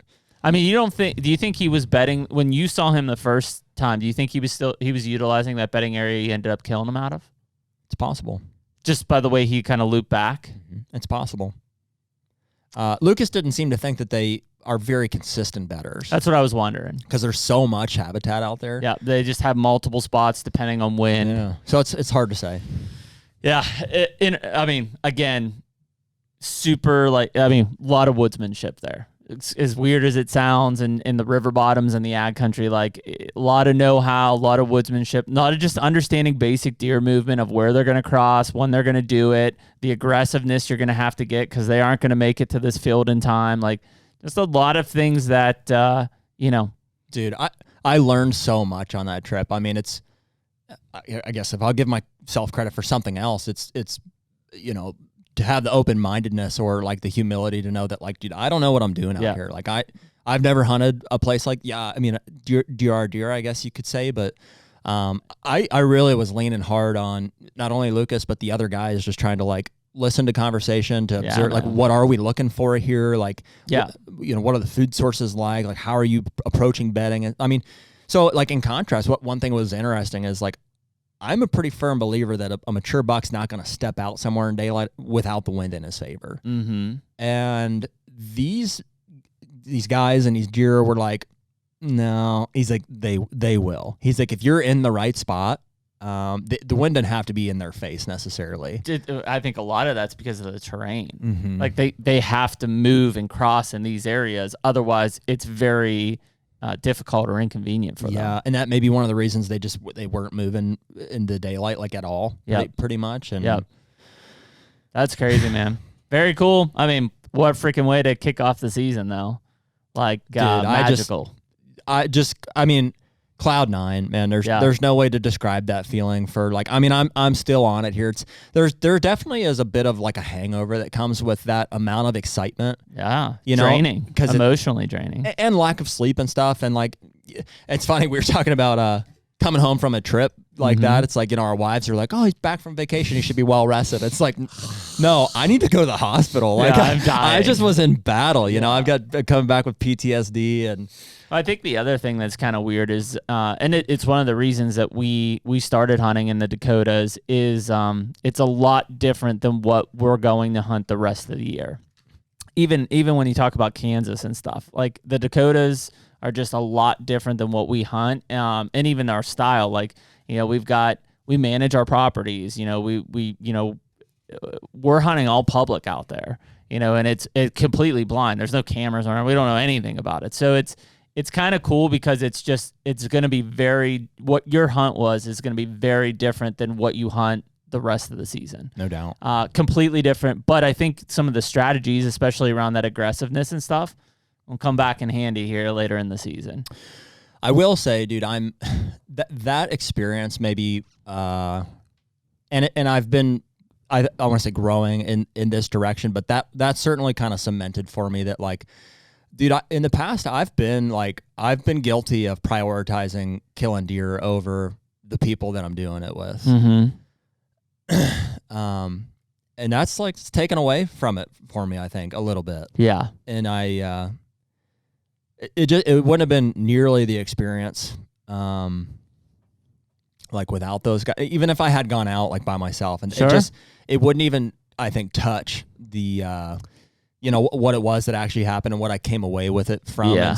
And so going into this season now, and it's fortunate I killed a giant buck. I've kind of I've got it off my back, but it's like it kind of has me now really looking forward to this season, making this season great for other people. Yeah, camaraderie aspect of it. And so if I have a goal, I think for this season, it's to maybe be like less selfish or less, maybe more focus on like making memories with those guys that we're hunting with. And it's a funny thing. And first of all, I'm kind of glad you're there because I think this is like more of a me and Jared talk but the listeners are listening to.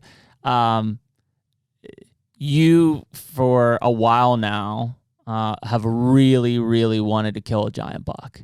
And you've killed deer, like we had a blast, 4 or 5 years ago when you killed that really good buck in Kansas with your bow and we went and recovered it together and stuff. And you've obviously killed multiple bucks since then. The booner here recently was, 2 years ago was kind of I think the first like monkey off the back of the pressure of killing like a big buck. Well, they have. I mean, it was a hard monkey to get off the back because it built for 15 years before I started killing good deer. Yeah. And you're right. That 8-point in Kansas was a good one. I was like, that's, first 140 inch 8-point. Yep. This velvet one back here was another, chipping Starting away to at chip the away. monkey on the back, and I killed the Spaniard. Wasn't a giant scoring one, but I was like, hey, starting to kind of get a rhythm here. I killed that Booner, which was, for me, I was like, dude, I've been hunting my whole life for it. That was the big icebreaker. That right there, dude, is the statement that, maybe is the best way to get across the amount of effort, the amount of of ourselves that we pour into hunting these deer and into building these experiences. Like the statement of, and I've said it when I killed that Booner, and I said it to Lucas again when we killed that deer. I was like, dude, I don't know if you understand this, but I've been hunting my whole life for that deer right there. Yeah. And I really have, yeah. Everything that we've ever talked about on the all the experience, all the mainly failures, and sure. stuff. Everything has kind of led to being able to experience something like that. Yeah. Well, and I think it's that drive and determination that accrued over those years that also takes a little bit away from the hunt because of the pressure, because of the immense want, the desires so freaking hot of burning that it's blinding. Yeah. I mean, there's nothing else. There is nothing in the peripherals. It is just that. And it takes away from some stuff. And absolutely. So, I think it also quickly builds frustrations when it's not happening or the season's starting to fade. And so when you can get some of those things under the belt, whether it's in the season or now, you've killed a few great bucks to where I think you can kind of start to realize there's more to the hunt than just that. 100%. And it's dangerous, man. It's blinding, dude. Deer will do crazy things to people. You see it all the time. You choking up, Nick? I'm sorry. Yeah. It'll do crazy things to people. It's tempting to hey, I saw that deer over here, but I'm not going to tell so and so because this and that, or it just it would seem that to kill giant deer, and a lot of the guys that do it consistently, it's and they may tell you secrecy is one of the bigger things, and it's not a bad thing inherently, but it can lead to if you're prioritizing that and your ability to get on a deer over a relationship, especially with a close friend or a family member, it's that's not good. Well, I guess my question to them is what are you doing it for then? If you're purely doing it just because you're doing it for the goal. I mean, you're going out there, you just want to kill the big buck. Yeah. I can say from experience, I know if you'd asked me at one point in time, it's well, hey, would you, not I'm being malicious towards other, or anything, but it's what's more important to you? I'm dude, I'm doing this to kill that deer. That's why I'm doing it. And I think that is something that's, fortunately slowly eroding for me, or I'm kind of starting to see past, man. I mean, even to the point, and there was a hybrid there where, you would go and hunt with Jed on his properties, but you'd still have kind of the deer camp at the farm. And now I think you slowly start to see those deer camps and that camaraderie, even if you're not chasing the biggest buck or something, just being able to spend that time with those guys and enjoy that is it's super important because it fleets fast, So yeah, I think it's it kind of all wraps back into this whole experience thing that we talk about, and from September 1st to whatever January 31st is it's the time that we build up for, and it's emotionally draining. It's physically draining too at the end of the day from just trying to work as hard as you can and hunt as hard as you can when you're not working as hard as you can, and and it goes very fast too, but the experience, the ability to already for you here, 14 days into September to look back and say, man, I've had one of the best seasons I've ever had because of that experience. It's a huge weight. To be honest, I think, document it. You'll have one of the best seasons you ever have now because I think the pressure's off, and I bet you flow and kill like a son of a bitch. Yeah. At this point. Yeah. Versus, building, getting to November and, like we've talked about November 2nd, you're like, man, it's going to happen. But it's because it's all built up to that. And if it doesn't happen here soon, it isn't going to happen very easily. Yeah. Well, dude, and you can't do it alone either, I think really is what it comes down. And so there's been seasons, I think, where I would hunt and I would force it. Like I would, whatever. I was pushing it. I was like, whatever it takes, I got to be out here and I got to kill this deer. And I would feel, I think, kind of guilty, like being out there, like I don't taking advantage of either maybe you at some point or of my wife or of whatever the situation I had at the farm, whatever it was just like there was not a totally like a great feeling about all that. And so like in contrast, I think this deer here, it's just like it just kind of happened. And like I've got so many people to thank, or that I couldn't have done it without. Obviously, you're one of them, for holding the fort down here and stuff with our businesses and stuff. But dude, for Margie, like there's no way I can step away from our stuff without her, taking care of our dogs and keeping our house and working full time in the meantime. And for, Lucas to have me out and for Nick to make the connection, like, dude, something like that doesn't happen without opening yourself up and just being willing to like make a memory with other people and just be along for the ride. And like, dude, it's not like Lucas gave me any priority or like I had this super special insight to be able to kill this deer. Like, dude, it seems like, sometimes things are just meant to happen. Just kind of lined up, Yeah. Well, and I think all those discussions, those things, those helpful people don't line up for a selfish person. Yeah. Doesn't work. That's right. People can read that, and they're just, the favors aren't going to be there. The going out of the way is not going to be there. Yeah. So yeah, man, I think that's an important message, because I know, as people are listening to this, October is imminent. And a lot of us are going to get caught up in that whirlwind, and you just gotta, try to do yourself a favor and step back and figure out what might enjoy. In fact, a couple of Emily's friends, they're older, but people who were very influential in Emily's life growing up, that are from Kentucky, they're two brothers. I was like, we should have them out for a hunt camp on the new farm and stuff, and they're like, man, that's great. We don't really have a bunch of places to hunt. And I'm like, yeah, come on. And it's just like, so what? What do they kill a 3-year-old 8-point? Yeah. Who the fuck cares? Yeah. Well, I think maybe it's different for everybody, but that's literally, so my application of like everything we were just saying there is like going into our Ohio camp is like in the past, and it's been getting better, but we would clash. Like I was very, hey, this is how we hunt. Limited resource. These are the deer that we hunt. And it's, I was very regimented about it, like kind of, and, we had guys on board and also, not quite, where they're like, well, okay, we'll try, like, but yeah, it wouldn't work out or whatever. And so, I'm guilty of putting too much pressure on people, I think, to kill the deer that I want them to kill. Yep. Or age class or whatever. And like, it doesn't seem like it's gotten us anywhere. And so like, my goal for this season, I've been pretty vocal about it with those guys, is like, listen, for the first time ever, I might just I'll tell you what I know. I'll tell you what deer I think are out there, how old I think they are, like what those scores, like I'll give you the information. Yeah.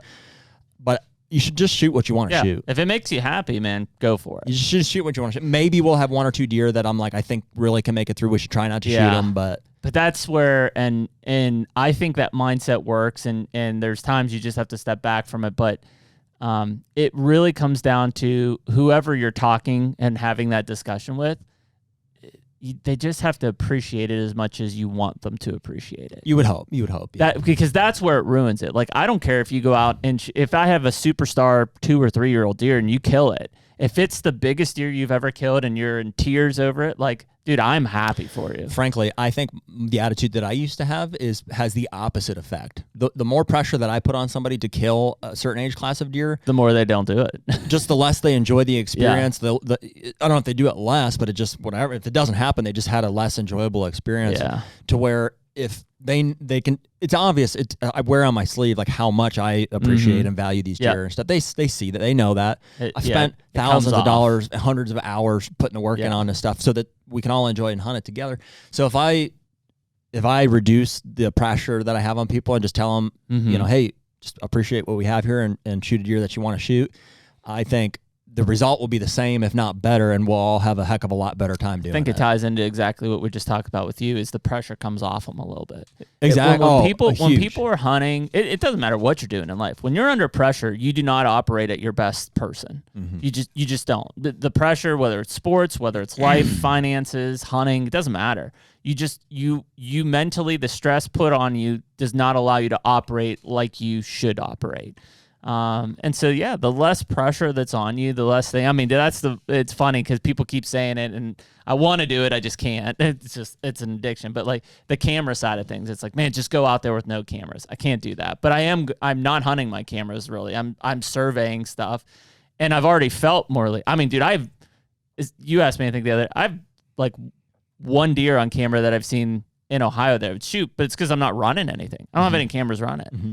And so I'm just going in blind, but there's kind of a bit of a relief about it. Yeah. Like I know it's a piece. Yeah. There's not a pressure to be like, okay, this I don't want to shoot this 3-year-old, this 4-year-old's here. Here's where this shooter is.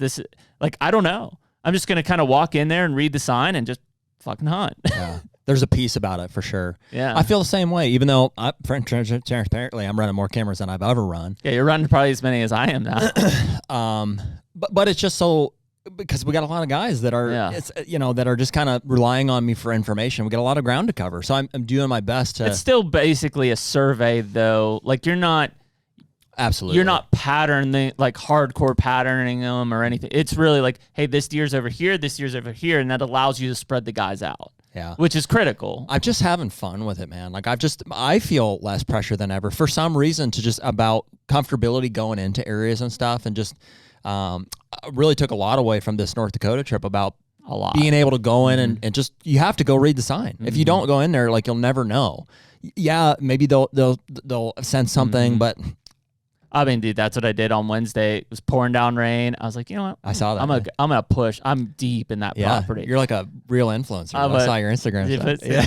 I'm like down in this. I mean, it's pouring. I'm down in this bottom. A perfect. I'm looking at the maps. Perfect hub. Right. I get down there. There's a trail that crosses the creek, goes back up the ditch. I work up the ditch. Found a couple big buck tracks. End up bumping 3 really good bucks. Probably all 3+. Mm-hmm. Not spooked enough, but I did set up a camera right there at the hub. I backed out, and then I looped back around, got up on this top, old logging road, oaks there. I mean, the way that it's set up, and here's my stand. I can come in down the creek access. Like, I don't want to do that any later than now, right? And even, bumping those deer, I'd rather have not, but it reconfirmed everything I thought is like, yeah, that's how they're doing it. They're coming across here, and then they're coming and working up to where I've got corn and stuff, planted up on the top. So, yeah, I mean, it's, it feels good just to get back and like in the woods or inside. Did you see the leeward bed one I posted? Mm-hmm. Oh, dude, it was just classic. Like, I'm literally scaling this top,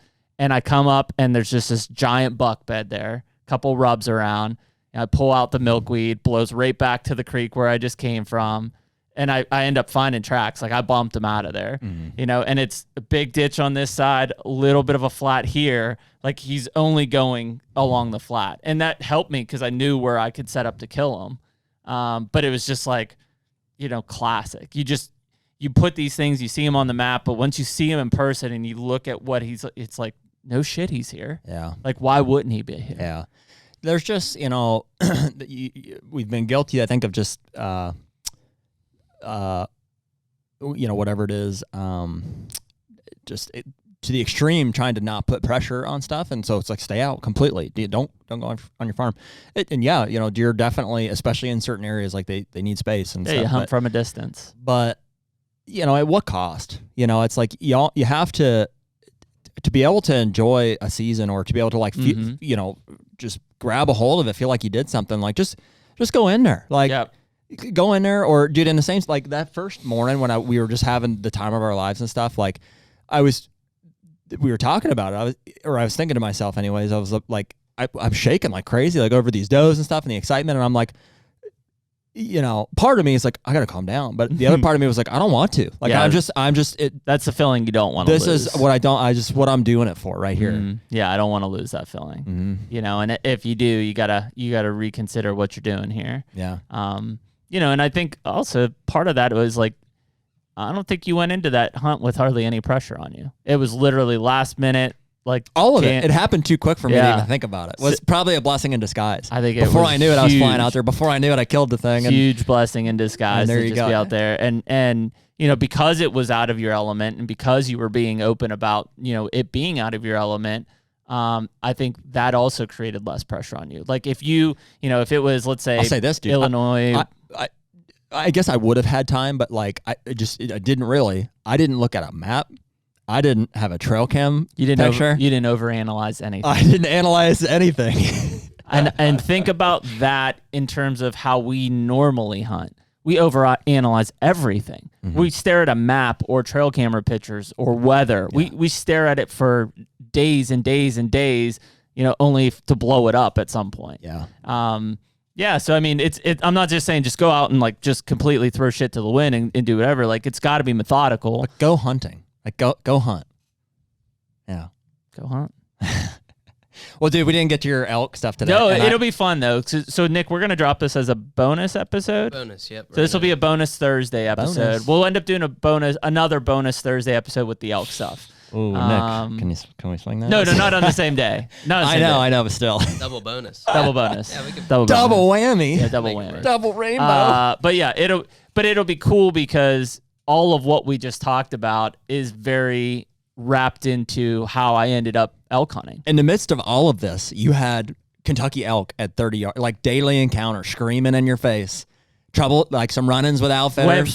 Went from not seeing an elk track, walking 10, 11 miles scouting, to should have killed one opening evening on public land. Yeah, crazy how it works. But again, kind of relying on a lot of that instinct. Crazy enough, where we ended up hunting, I didn't look at a map. I've never stepped foot on the property. It was just gut, go. Yeah. You know, and so, yeah, it'll be a cool story. Doesn't end as successfully as yours. Lots of highs, lots of lows, and then even lower. Yep. But and I'll try. I can only go from there. Maybe another week will mellow me out from severe rants on things like outfitters and crossbows. Probably not. There you go. Probably not. But I heard the true story firsthand, so you know it was good. So, anyways, yeah, that was awesome, man. Well, congrats. Thanks for letting me share all that. I didn't mean to kind of hog the story today. I am serious. I'm sorry I don't have it here with. I mean, Lucas will get it to me here at some point on a future pod. I'll bring him out and let you hold him, and he's huge. I am. It is kind of cool though to see you be able to shoot that deer and really kind of see that wall. I'd consider it a wall break down on you from a how you've hunted in the past to how you're seeing your hunting. It's emotional, man. It's should be.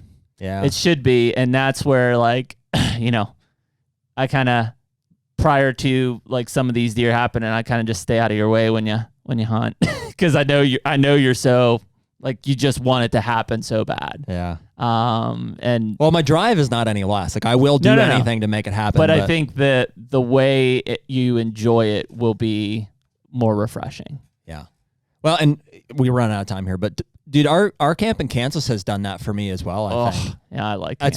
Has been a big thing to where it's like, what am I going to do? Like, push our dads out of the way, like to get to the best spots. Like it's kind of forced me to be like, we have to put them first. And stuff. They go in private and we suffer. But I mean, that grind is enjoyable because again, like this and Kansas is very much not our element. Like it is public land. There's no real planning. There's no cameras anymore. We don't know shit. And we just go in and hunt.